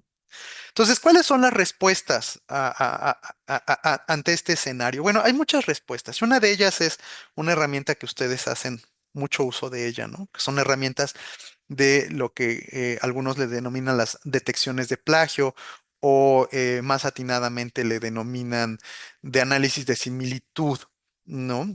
Como es el caso del Turnitin, etcétera, etcétera, ¿no? Bueno, yo estas herramientas las veo bien. Sí, solo sí, sus reportes, como el que yo les estoy mostrando en esta diapositiva, se utilizan como herramientas de apoyo para tomar una decisión. No como el factor decisivo, sino como un elemento que apoya a una toma de decisión, como puede ser acusar o no a un alumno de deshonestidad académica, ¿no? Entonces, he visto en muchas universidades que dicen, pues es que si tú no pasas por el Turnitin, entonces no te dejamos titularte. No, a ver, espérame tantito. O sea, mi propuesta es qué dice el Turnitin y qué dice el director de tesis y qué dicen otros especialistas, porque a lo mejor estamos ante la presencia de un porcentaje muy elevado, pero por el otro lado quizá estamos ante la presencia de la utilización de un protocolo de investigación que si no utilizas al pie de la letra, no es válido en los términos académicos de tu disciplina. Entonces, una herramienta como Turnitin y sus resultados, esos resultados deben ser considerados como elementos de apoyo a la toma de decisión y nunca como una sentencia de plagio, ¿no? Otra respuesta es la respuesta legal. Acá les traigo la fotografía de una sentencia dictada por el máximo tribunal en materia de propiedad intelectual en nuestro país, en donde, después de un proceso judicial que inició el año pasado, concluye este tribunal diciendo que la inteligencia artificial no puede ser considerada como autora de una obra literaria, artística o científica. ¿Por qué? Pues porque carece de todos los conceptos de los que hablábamos, por ejemplo, de los criterios de Cope o de etcétera, etcétera, ¿no? Entonces lo que quiero decirles es que la ley, aunque en México de manera específica no precise el concepto de inteligencia artificial, sí que tiene los elementos teóricos suficientes como para permitir que los tribunales especializados en la materia no puedan reconocer autoría en el decir de una herramienta de inteligencia artificial. Entonces ahí tenemos otra respuesta. O sea, si la ley dice, o mejor dicho, si los tribunales que se ocupan de la interpretación de la ley no conceden autoría en inteligencia artificial, pues no me parece extraño que, por ejemplo, en los artículos, en las portadas de de los artículos que les presenté, pues hayan tenido que ser retirados como tuvieron que serlo, ¿no? Hay un modelo que se dio a conocer el año pasado, que es el modelo OTA, ¿no? Que está muy cercano al decir de COPE, ¿no? Entonces, pues el autor es el que tiene, ya lo decíamos, ¿no? Apertura, transparencia, se mueve con honestidad, ¿no? O sea, para mí, ¿qué es honestidad en este sentido, ¿no? Porque mucho se dice, hay que ser honesto. Ajá, pero ¿qué quiere decir eso de ser honesto? Bueno, yo muy sencillo, ¿no? O sea, que tengamos el valor cívico, que cuando estemos haciendo uso de una herramienta como el ChatGPT, reportemos qué es aquello dicho por el ChatGPT y qué fue lo dicho por nosotros. Y este factor de, si tú quieres, de valor cívico es fundamental porque yo hace ratito subrayaba la palabra asistencia, ¿no? Y yo decía, la inteligencia artificial es una herramienta que sí tendríamos que echar mano de ella, pero en calidad de asistente, no en calidad de sustituto, ¿no? Entonces, el factor de medición entre el uso correcto y el uso incorrecto de la inteligencia artificial está en el grado de asistencia que nos ha provisto. Cuando el grado de asistencia es superior a lo que nosotros escribimos, no estamos ante la presencia de un uso adecuado. Cuando es al revés, o sea, cuando la intervención de la inteligencia artificial es mínima y nosotros como personas de carne y hueso tenemos mayor participación en el documento, entonces sí que es válido hacer uso de la inteligencia artificial. Les pongo un ejemplo práctico de validez. Cuando tú tienes tu documento, y lo subes a una herramienta de inteligencia artificial y le dices, hazme una corrección de estilo. Ah, pues claro, ¿de dónde viene el documento que le corrigió el estilo? Pues del puño y letra de quien lo está subiendo a la herramienta. Eso es totalmente válido. Lo que sería inválido es decir, hazme un documento, ¿no? Y hago mi ingeniería de prompts, ¿no? Y hago un prompt hermoso, ¿no? Y me genera un texto fabuloso con una estructura gramatical y coherencia perfecta, pero que no tiene una sola palabra de lo que yo pude haber dicho.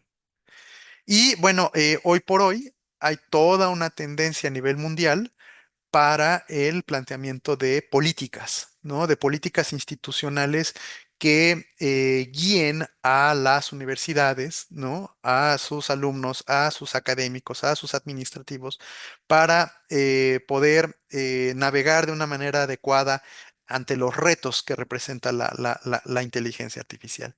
Entonces, bueno, como pueden ustedes darse cuenta, y con eso yo concluyo, la inteligencia artificial puede servir, digo acá, como un asistente en el proceso de generación de contenidos, no solamente de inventos, sino de contenidos, pero nunca como un sustituto de nuestro quehacer académico.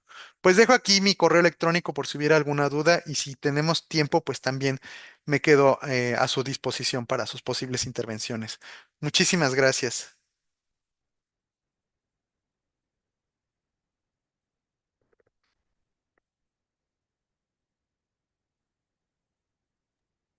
No se escucha, Salet.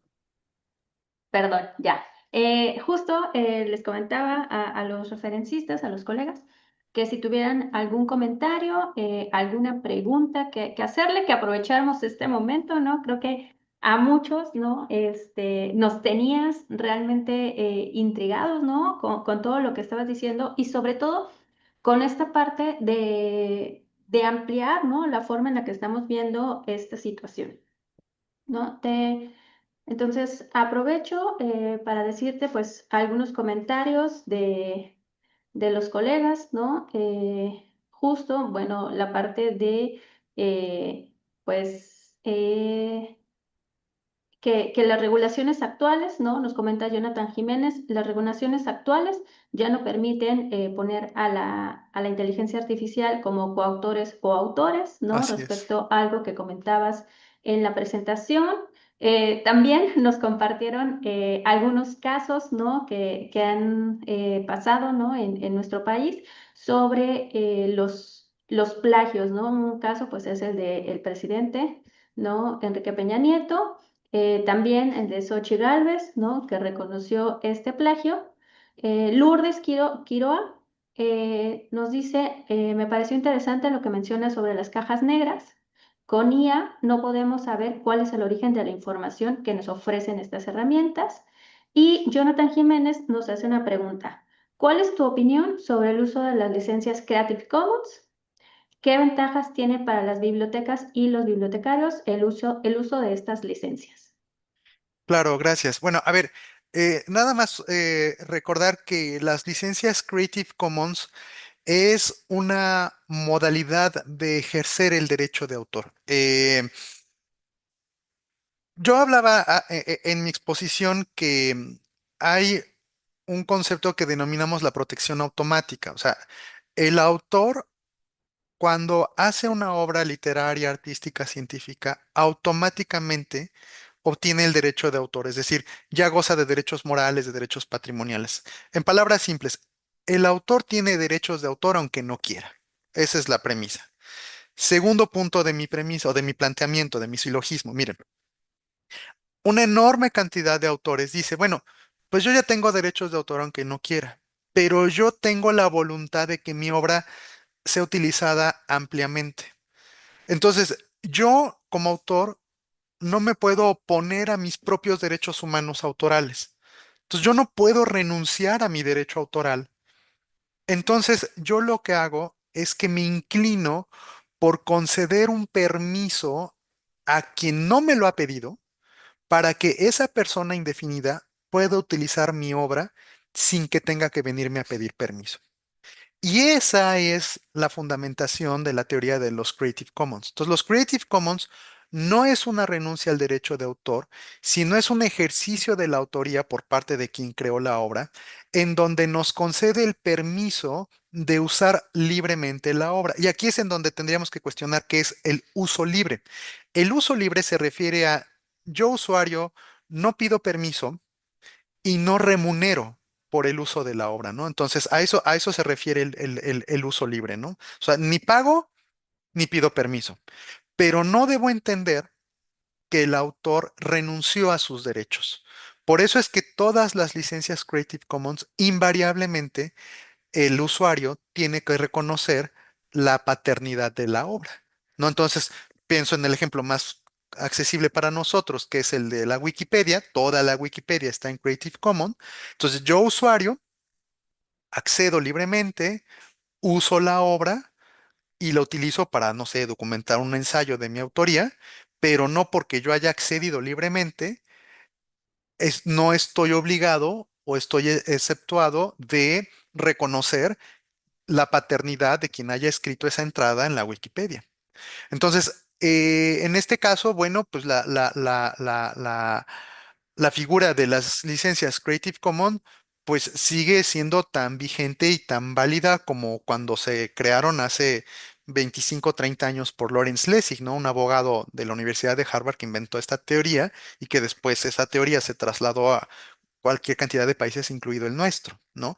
Pero entonces a lo que voy es que, y creo que es bien interesante la pregunta, ¿no? Porque vincular la teoría de los Creative Commons con la inteligencia artificial, pues yo nunca podría decir que la inteligencia artificial concede licencias de libre de Creative Commons.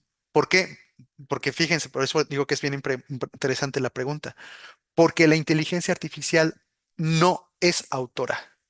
No tiene grado de responsabilidad, no es transparente, no creó propiamente nada. Entonces yo no puedo decir, bajo el nombre de las licencias Creative Commons, entonces tomo el texto de inteligencia artificial. No, porque aunque parezca absurdo lo que voy a decir, la inteligencia artificial no es autora y entonces yo no puedo plagiarle a la inteligencia artificial, porque yo le plagio al autor, pero la inteligencia artificial no es autora. Entonces no puedo cometer esa ausencia o esa falla a algo en que que no la tiene, ¿no? Estamos propiamente ante la figura de un acto de deshonestidad académica si yo utilizo el texto de inteligencia artificial y lo presento como propio. Eso sí es deshonestidad académica, pero no sería plagio. Ujú. Sí. Muchas gracias, Ricardo. Justo también tenemos otras preguntas, ¿no? De los referencistas, ya ves, moviste muchas fibras con esta conferencia. Una de ellas es de Jonathan y nos dice, nos encontramos en una era del post-plagio, la escritura en la era de la inteligencia artificial. ¿Debemos acostumbrarnos a un tipo de escritura apoyada por inteligencia artificial? Y esto te lo entrelazo con otra pregunta que tenemos que va relacionada, que dice, si le pides a la inteligencia artificial que nos ayude a mejorar la relación de un texto, eh, esto también se podría tomar como autoría, ¿no? Como parte de la inteligencia, o hasta dónde, o sea, como cuál es el límite. Claro, gracias. Sí, es que esta pregunta es muy atinada, ¿no? Y muy recurrente desde hace tiempo, ¿no? O sea, antes de la inteligencia artificial siempre nos preguntábamos, ¿qué porcentaje de la obra del tercero yo puedo incluir en la propia? ¿No? Y siempre pedíamos hace 5 o 7 años, ¿no? A mí dame porcentajes, ¿no? Y aquí como bibliotecarios lo puedo decir con mucha claridad. Cuando yo le pregunto o cuando yo reviso un estilo de citación como el APA, y yo me pregunto desde el APA, ¿cuántas palabras yo puedo citar? Pues ustedes podrán recordar que dice, bueno, cuando tú cites más de 40 palabras, lo que tienes que hacer es que en tu texto tienes que hacer un indentado más profuso, un interlineado más angosto, a modo tal que tu lector, solamente por la presentación gráfica, ubique que estás ante la presencia de una cita textual, ¿no? Pero dice que tú tienes que hacer esas adecuaciones de texto después de que estás copiando y pegando más de 40 palabras. Pero la pregunta es, ¿hasta cuánto? Porque lo mínimo son 40, pero ¿cuántas palabras puedo citar? Y la verdad es que el APA, solamente por mencionar un estilo de citación, no lo menciona. Entonces, como quien dice, tú te puedes copiar y pegar el libro entero, mientras tú tengas abiertas y cerradas tus comillas y tengas tus paréntesis y tu año y tu autor, entonces tú satisfaces. Entonces, lo que yo siempre he dicho es que los estilos de citación son complacencias académicas, ¿no? O sea, cumplimos con formas, ¿no?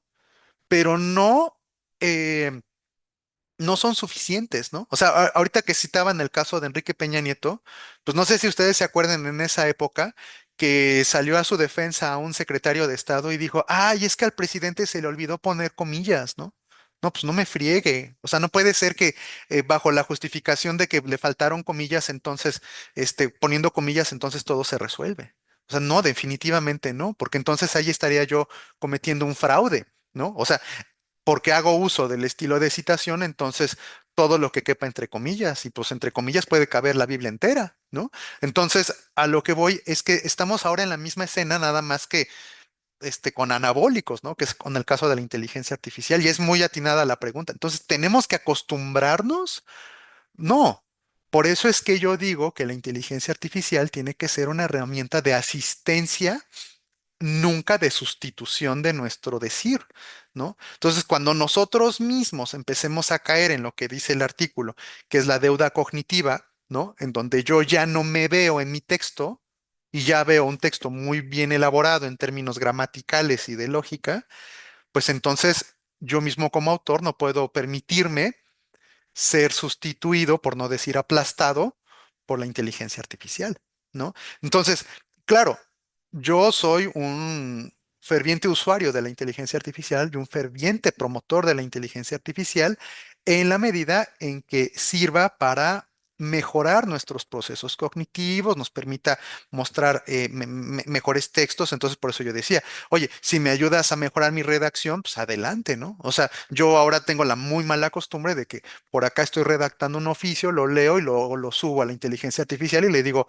ponle un mejor formato, ¿no? Y ya queda muy bien, pero al final del día la idea sigue siendo mía, el mensaje sigue siendo mío, pero no le digo a nivel de prompt, escríbete un oficio que diga tal cosa. No, yo hago mis cosas y luego que me las corrija, ¿no? Entonces yo creo que va mucho en el sentido, no es tanto como acostumbrarnos a leer inteligencia artificial, sino acostumbrarnos a hacer un uso para mejorar nuestros propios decires, ¿no? Yo creo que va por ese lado. Muchas gracias, Ricardo. La verdad es que nos quedamos con algunas preguntas en el tintero, pero también pues tenemos que dar paso a Sí, nuestra siguiente actividad del programa. Pues no sin antes agradecerte, agradecer esta conferencia, agradecer todos los puntos y las inquietudes que levantas, ¿no? Con estos temas. Y justo te iba a pedir que nos compartieras tu correo, ¿no? Para todas las dudas que tengan los referencistas o que en algún momento, dada una situación específica, pues se te pueda consultar. muy ¿Sí? bien, claro que sí. Muchas gracias, Ricardo. Te haremos llegar tu constancia de participación y pues a nombre de la Red Nacional de Referencistas del COMPAP, agradecemos tu presencia con esta conferencia magistral. Ahora le cedo la palabra a la doctora Norma Gauna. ¿Qué tal? Muy buenos días. Pues con el gusto de escuchar al doctor Villegas y actualizarnos un poquito en estos temas que a todos nos compete, pero creo que principalmente a este grupo de referencistas, pues es importante saber en dónde estamos y hacia dónde vamos en materia de derechos de autor, ¿no? Voy a dar paso al siguiente punto de esta tercera reunión, que es el foro sobre cooperación informacional en las bibliotecas del COMPAB, IES. Para este foro nos acompañan 3 representantes de nuestro grupo de referencistas y voy a aprovechar para darles una semblanza de cada uno de ellos. Está María del Carmen Romero Telles. Ella es químico biólogo, es egresada de la Universidad de Sonora y tiene una maestría en Ciencias de la Información y Administración del Conocimiento por el Instituto Tecnológico y de Estudios Superiores de Monterrey. Ella está certificada bajo la norma ECO 217. Tiene más de 38 años de trayectoria en la Universidad de Sonora. Ha ocupado diversos cargos como bibliotecaria y gestión de información.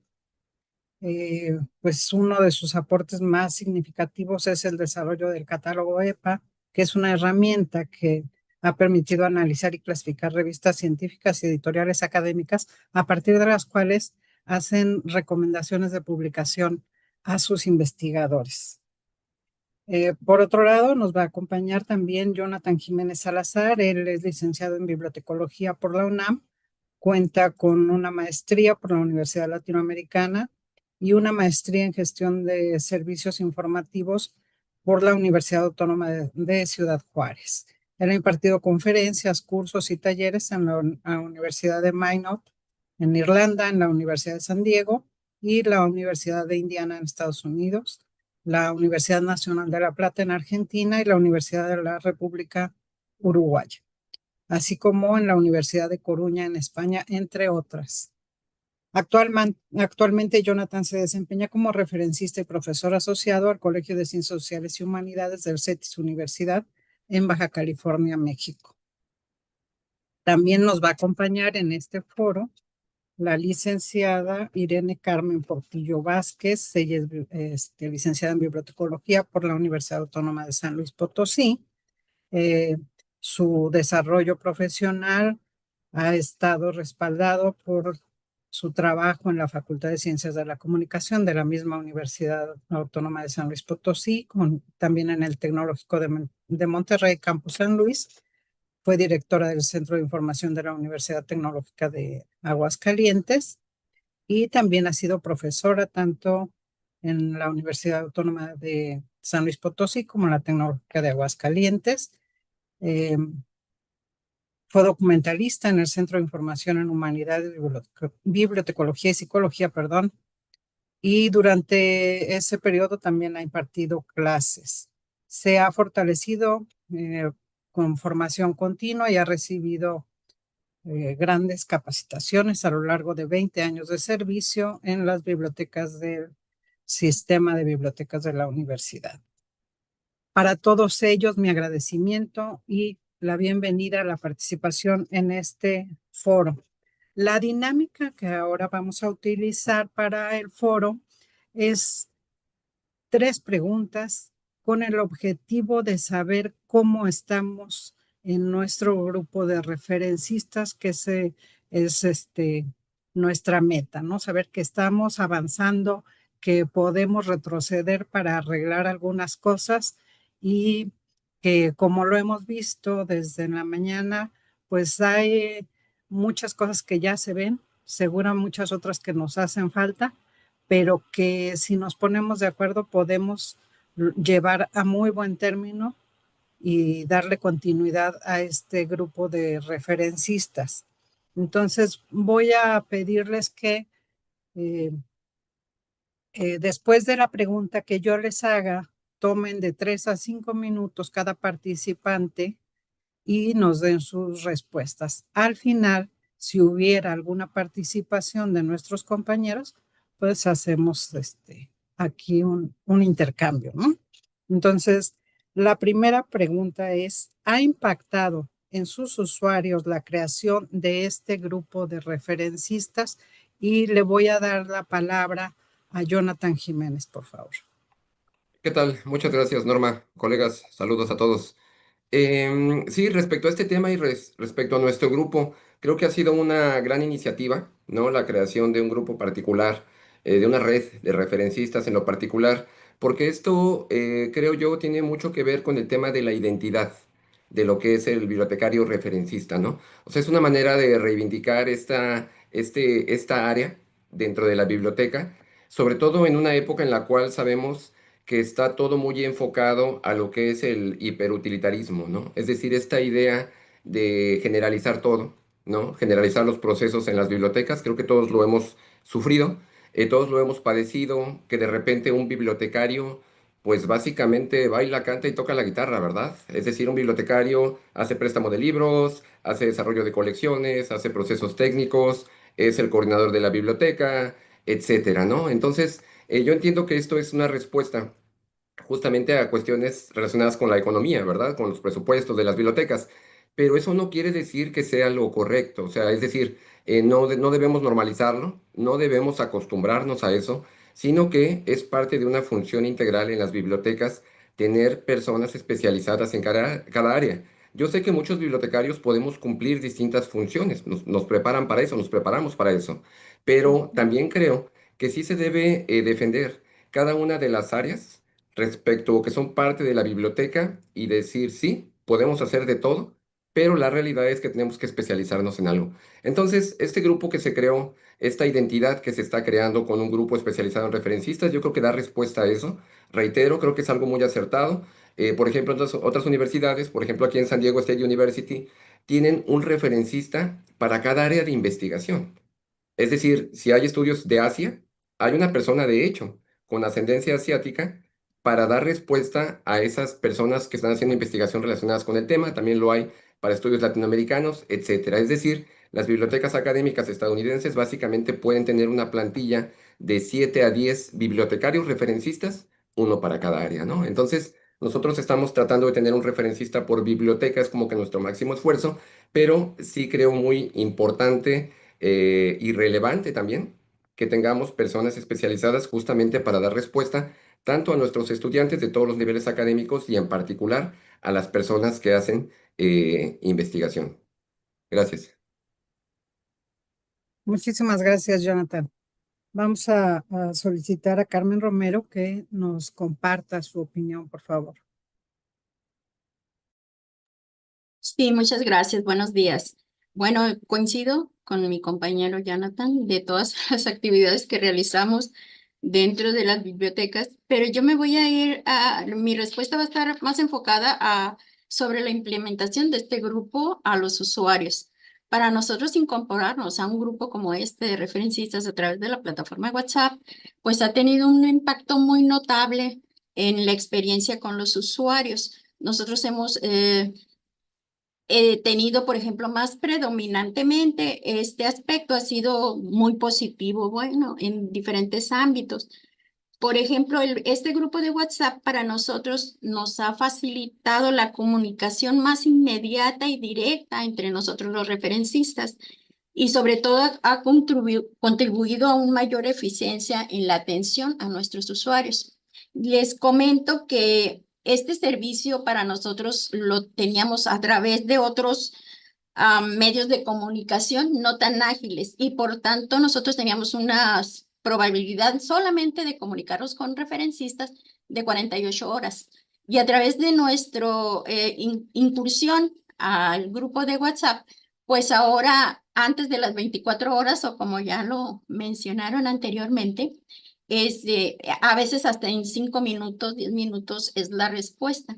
Entonces, esto ha incrementado bastante desde que empezamos a trabajar en este grupo, que para el 2024 nuestra respuesta ha sido en un 20% de nuestros usuarios, o sea, esa es la satisfacción que tenemos. Y solamente en el año 2025, pues ya sobrepasamos este porcentaje, ¿no? Entonces, esto nos da a nosotros una idea de que hay una mejora en la eficiencia operativa al estar dentro de WhatsApp y la percepción del servicio por parte de los usuarios pues es muy positiva.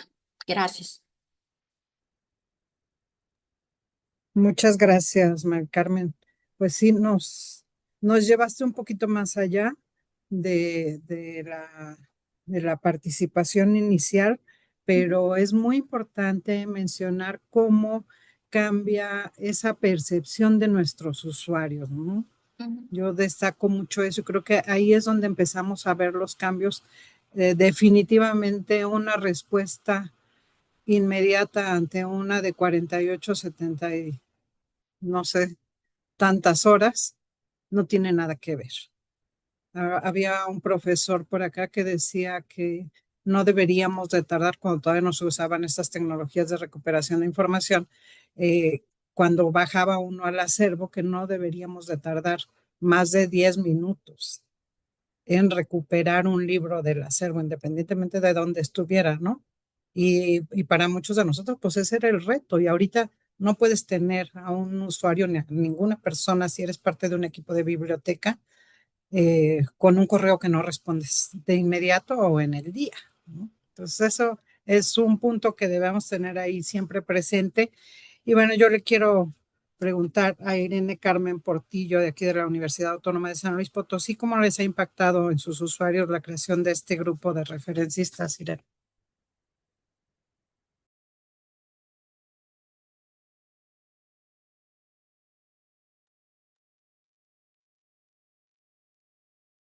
Si estás por ahí, Carmen Portillo.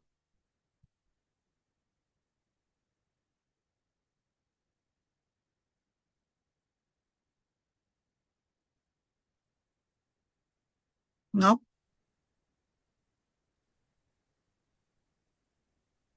Carmen, No, creo que no. ¿no? Bueno, vamos Alguien a de ahí de la Universidad de San Luis Potosí, por si no, tiene problemas de audio. ok. Vamos a continuar con Jonathan, que nos que nos comente qué les ha parecido el funcionamiento del grupo en WhatsApp y en cuanto Carmen logre conectarse, escuchamos su respuesta, ¿no? Claro que sí, muchas gracias, Norma. Gracias. Sí, sí, sí, nada más retomando un poquito la pregunta anterior, pues todo lo que yo mencioné básicamente pues impacta, ¿verdad? En esta figura hacia el referencista de cómo nos perciben los usuarios, ¿no? Al darse cuenta que hay diferentes áreas y que cada uno de nosotros cumplimos diferentes funciones. Entonces, solamente cerrando esa parte, se me había olvidado comentar de que tiene un impacto muy positivo, obviamente, para nuestra comunidad, porque ellos mismos empiezan a diferenciar las diferentes áreas y las diferentes personas profesionistas que somos parte de la biblioteca y que ellos sepan pues que obviamente cada uno tiene una función específica para poder brindarles un mejor servicio, ¿no? Entonces, en resumen, un impacto muy positivo hacia lo que es la figura del referencista. En cuanto a esta nueva pregunta respecto al grupo de WhatsApp, también creo que ha sido una herramienta altamente benéfica, ¿no? Es un grupo en el cual hemos aprendido todos los colegas de todos, nos hemos actualizado. Ha habido una campaña de cursos, talleres, muchos nos ofrecimos como voluntarios para compartir un poquito de lo que nosotros hacemos, con lo que nosotros trabajamos. Tuvo una bienvenida muy grata.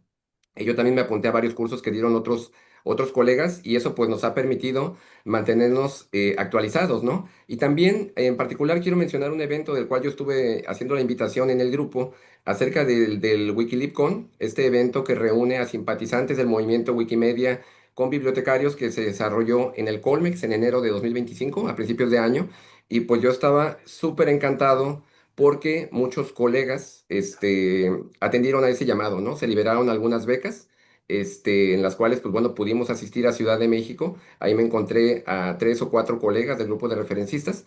Entonces, creo que esto da mucho del impacto, ¿no? Que tiene esta red de referencistas y también el tema del grupo de WhatsApp en el que podemos difundir estos eventos, en el que podemos compartir estas convocatorias y para mí fue muy grato ver que estos colegas pudieron asistir, que nos vimos allá, nos encontramos en el evento en el Colegio de México y pues que básicamente es una nueva perspectiva, ¿no? Es esta idea de no creer que ya sabemos todo, de no creer que no hay nada más que aprender, sino más bien al contrario, darnos cuenta de que hay muchas posibilidades, tener una mente abierta en este sentido de decir, ok, yo nunca había escuchado nada de esto, no sabía que los bibliotecarios también formábamos parte de, pero creo que es muy grato y muy enriquecedor para todas las personas, todos estos cursos, talleres, actualizaciones que se han dado sobre marketing y bibliotecas y todo. Entonces, yo me apunté a lo más que pude y la verdad estoy muy satisfecho con los resultados y creo que eso nos ha permitido mejorar, ¿no? Como referencistas.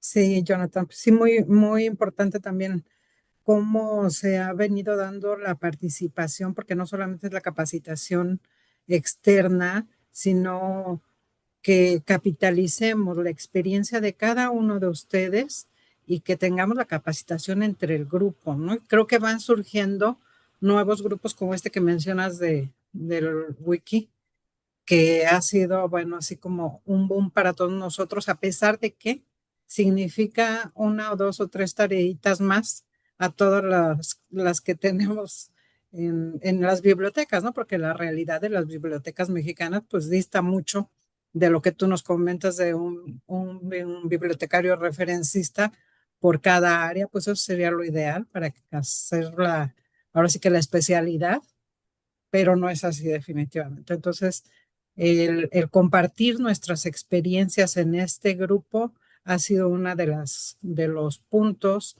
más fuertes, creo yo, porque siempre hay la mejor disposición. Te agradezco mucho tu participación. Vamos a ver si ya está por aquí Irene Carmen. ¿Me pueden decir si me escuchan, por favor? Ah, ya te vemos. ¿Y me escuchan? Un poquito lejos. Un poquito lejos, pero sí. Okay. Sí, a lo mejor si le subes un poco. Sí.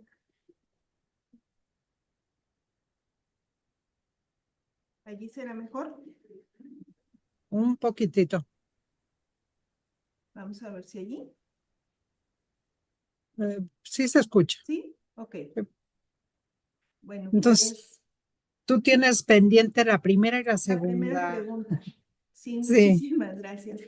Bueno, primero que nada, agradecerle la invitación a la doctora Norma Gauna. Claro que ha impactado mucho en nuestros usuarios el que nosotros pertenezcamos y podamos participar de este grupo. Quiero comentarles primero que aquí en la Autónoma de San Luis, los referencistas nos llamamos documentalistas. Ese es el nombre que recibimos y en la universidad hay alrededor de 20 documentalistas en este grupo y damos servicios de búsqueda y recuperación de información. El servicio que se ofrece se llama Servicios Especializados de Información. Está enfocado principalmente a alumnos de posgrado para acompañarlos en sus trabajos de investigación, tesistas, cuerpos académicos, etcétera. Pero así como lo menciona también el maestro Jonathan, solemos cubrir muchos roles, ¿verdad? Por eso el participar en este grupo ha sido muy favorable para nuestros usuarios, sobre todo porque tienen acceso a información relevante y principalmente necesaria. Representa para ellos un ahorro de tiempo en la recuperación de la información y desde luego el mejor aprovechamiento de los recursos que podemos ofrecerles a nuestros usuarios. Y yo creo que este servicio que les brindamos a partir de la colaboración con la red es una experiencia mejorada para nuestros usuarios. Creo que ha mejorado nuestra reputación a partir de que hemos podido ofrecerles este servicio de colaboración a ellos, porque como les menciono, se llevan información que es importante, que es relevante para sus investigaciones y les ha sido de mucha utilidad. La pregunta número 2, no sé si está pendiente la maestra Carmen. No, ¿O no, no, la contesto de una adelante, vez? adelante Bueno, y ahorita le damos la palabra. ¿cómo nos parece el funcionamiento del grupo? A través del medio que lo tenemos, nos parece que funciona muy bien por la inmediatez de la respuesta, ¿verdad? Y porque podemos ver con precisión quién nos contesta las preguntas y entonces a lo mejor dirigir de forma más directa cuando tenemos eh, alguna solicitud de información en particular.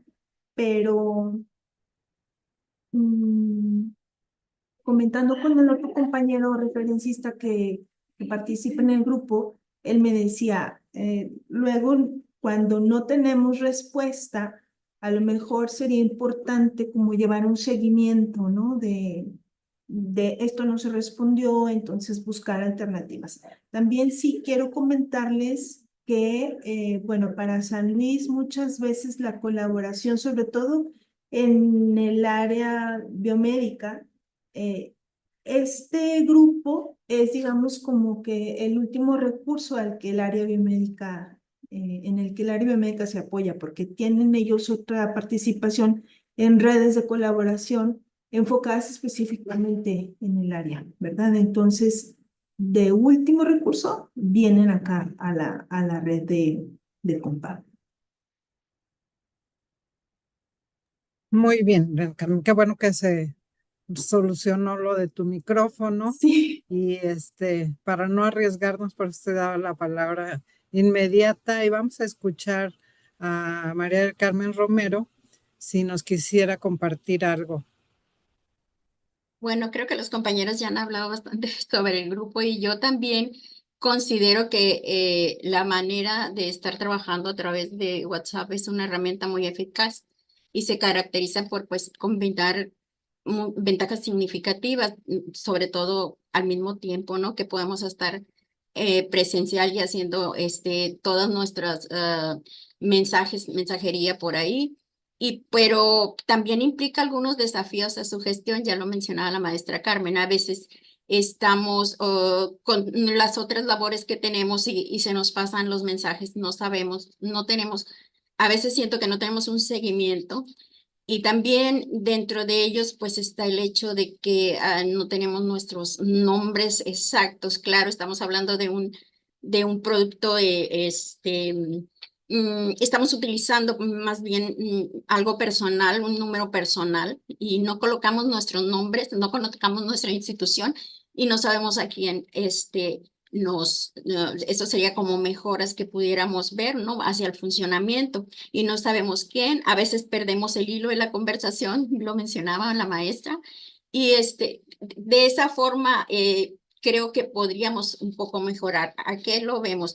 En las estadísticas que nos daba el maestro Julio César, pues veíamos que en el 24 no tuvimos problema, estuvimos muy bien, pero ahora somos más y con más solicitudes. Entonces sí tenemos que tener así como, no sé, el marcar puntos para que se favorezca el entorno de la colaboración, ¿no? Entre nosotros, porque pues hemos aprendido bastante de este grupo y creo que si adhieren más, esto va a ser mucho más grande y debemos de fijarnos en eso, pero sinceramente yo considero que ha sido muy, como les dijera, eh, fácil, sí, pero al mismo tiempo muy favorecedor para nuestras instituciones el contar con esta herramienta, ¿no? Entonces, sí, sería muy importante que no perdiéramos el hilo y pudiéramos, el hilo del conversacional y pudiéramos regresar, por ejemplo, cuando hacen un mensaje, quien lo responda, pues decir para quién ese mensaje, porque yo me puse a revisar todo el funcionamiento del grupo y vi que a veces hubo como 2 que 3 conversaciones perdidas, ¿no? Y sería muy importante que habláramos de ellas, independientemente de que el grupo pues es una herramienta valiosa y eficaz y que nos ayuda para coordinar y el fortalecimiento del servicio de referencia. Gracias. No, pues gracias a ti, Carmen, que nos compartes tus sugerencias. Y justo la siguiente pregunta tiene que ver con esta parte de si pudiéramos cambiar o sugerir algo para mejorar el servicio de referencias, hacia dónde lo podríamos orientar, ¿no? Sí. Jonathan, te damos la palabra. Gracias. Bueno, otra vez, retomando un poquito la pregunta anterior, solamente hacer el pequeño comercial de que de la conferencia que resultó, con la que asistimos, se creó un grupo de trabajo. Entonces, quien no haya podido asistir a la conferencia o con quien tenga curiosidad, pues bueno, ahí mandarle un correo a las doctoras Micaela o Lupita, a los equipos de trabajo, a Claudia Escobar, a María Juana, la gente del Colmex, bibliotecarios, colegas del Colmex, si alguien quiere integrarse a este grupo que de hecho seguimos trabajando. Bueno, después de este pequeño comercial. Dando respuesta, fíjense que hace algunos años platicaba yo con una colega y me dice, oye, ¿tú qué función cumples en la biblioteca? Le digo, no, pues yo soy referencista. Y me dice, ¿y qué haces como referencista? Digo, bueno, básicamente, en resumen, yo diseño y imparto cursos para estudiantes, docentes e investigadores. Y ella me decía, es que eso no es lo que hace un referencista, ¿no? Me dice, el referencista pues tiene su reference desk, ¿verdad? Su escritorio y atiende consultas y todo este tema. Entonces, dando respuesta a esta pregunta, yo lo que yo podría decir es que tenemos como referencistas que deconstruirnos y reinventarnos, ¿no? No porque exista una definición de lo que era el referencista en sus orígenes, en los primeros tiempos, ¿no? Cuando no existía internet, cuando no existía todo lo que tenemos hoy en día, pues claro, había una serie de puntos y lineamientos que teníamos que cumplir, responsabilidades como referencistas. Pero en esta época, pues básicamente tenemos que reinventarnos, ¿no? Eso creo que sería yo lo que recomendaría mucho para mejorar estos servicios. Básicamente ir a la par de las nuevas tecnologías que van surgiendo, ¿no? De las nuevas necesidades que van surgiendo, porque al fin y al cabo nuestra función principal es poder brindar un servicio especializado a nuestra comunidad. Entonces, solamente eso, yo creo que lo que tenemos que hacer es empezar a salir de las bibliotecas, empezar a infiltrarnos en la academia, empezar a infiltrarnos en las áreas de investigación, estar hombro con estas áreas, y es así como va a ser más evidente el valor que podemos nosotros dar como desde las bibliotecas, ¿no? Las funciones que cumplimos. Entonces, creo yo y recomiendo mucho eso, que para mejorar como referencistas, pues básicamente tenemos que estar dentro del todo, no estar resguardados, ¿no? En la estantería de la biblioteca, sino salir y tratar de infiltrarnos en estas áreas y empezar a hacer trabajo colaborativo Y también apoyarnos de las nuevas herramientas de tecnología, ¿verdad? Ya no dar respuesta a preguntas básicas, consultas básicas, sino también tratar de actualizarnos y empezar a trabajar pues en el entrenamiento de chatbots que pudieran responder preguntas muy cotidianas que a veces nos hacen como referencistas, ¿no? Respecto a los horarios, respecto a los servicios. Pues sí, tenemos que dar respuesta a esos planteamientos también que no son tan especializados, pero nos los hacen. Entonces, tratar de automatizar todo lo que se pueda automatizar, todo lo que sean preguntas básicas y concentrarnos un poquito más en nuestra autoespecialización. Gracias.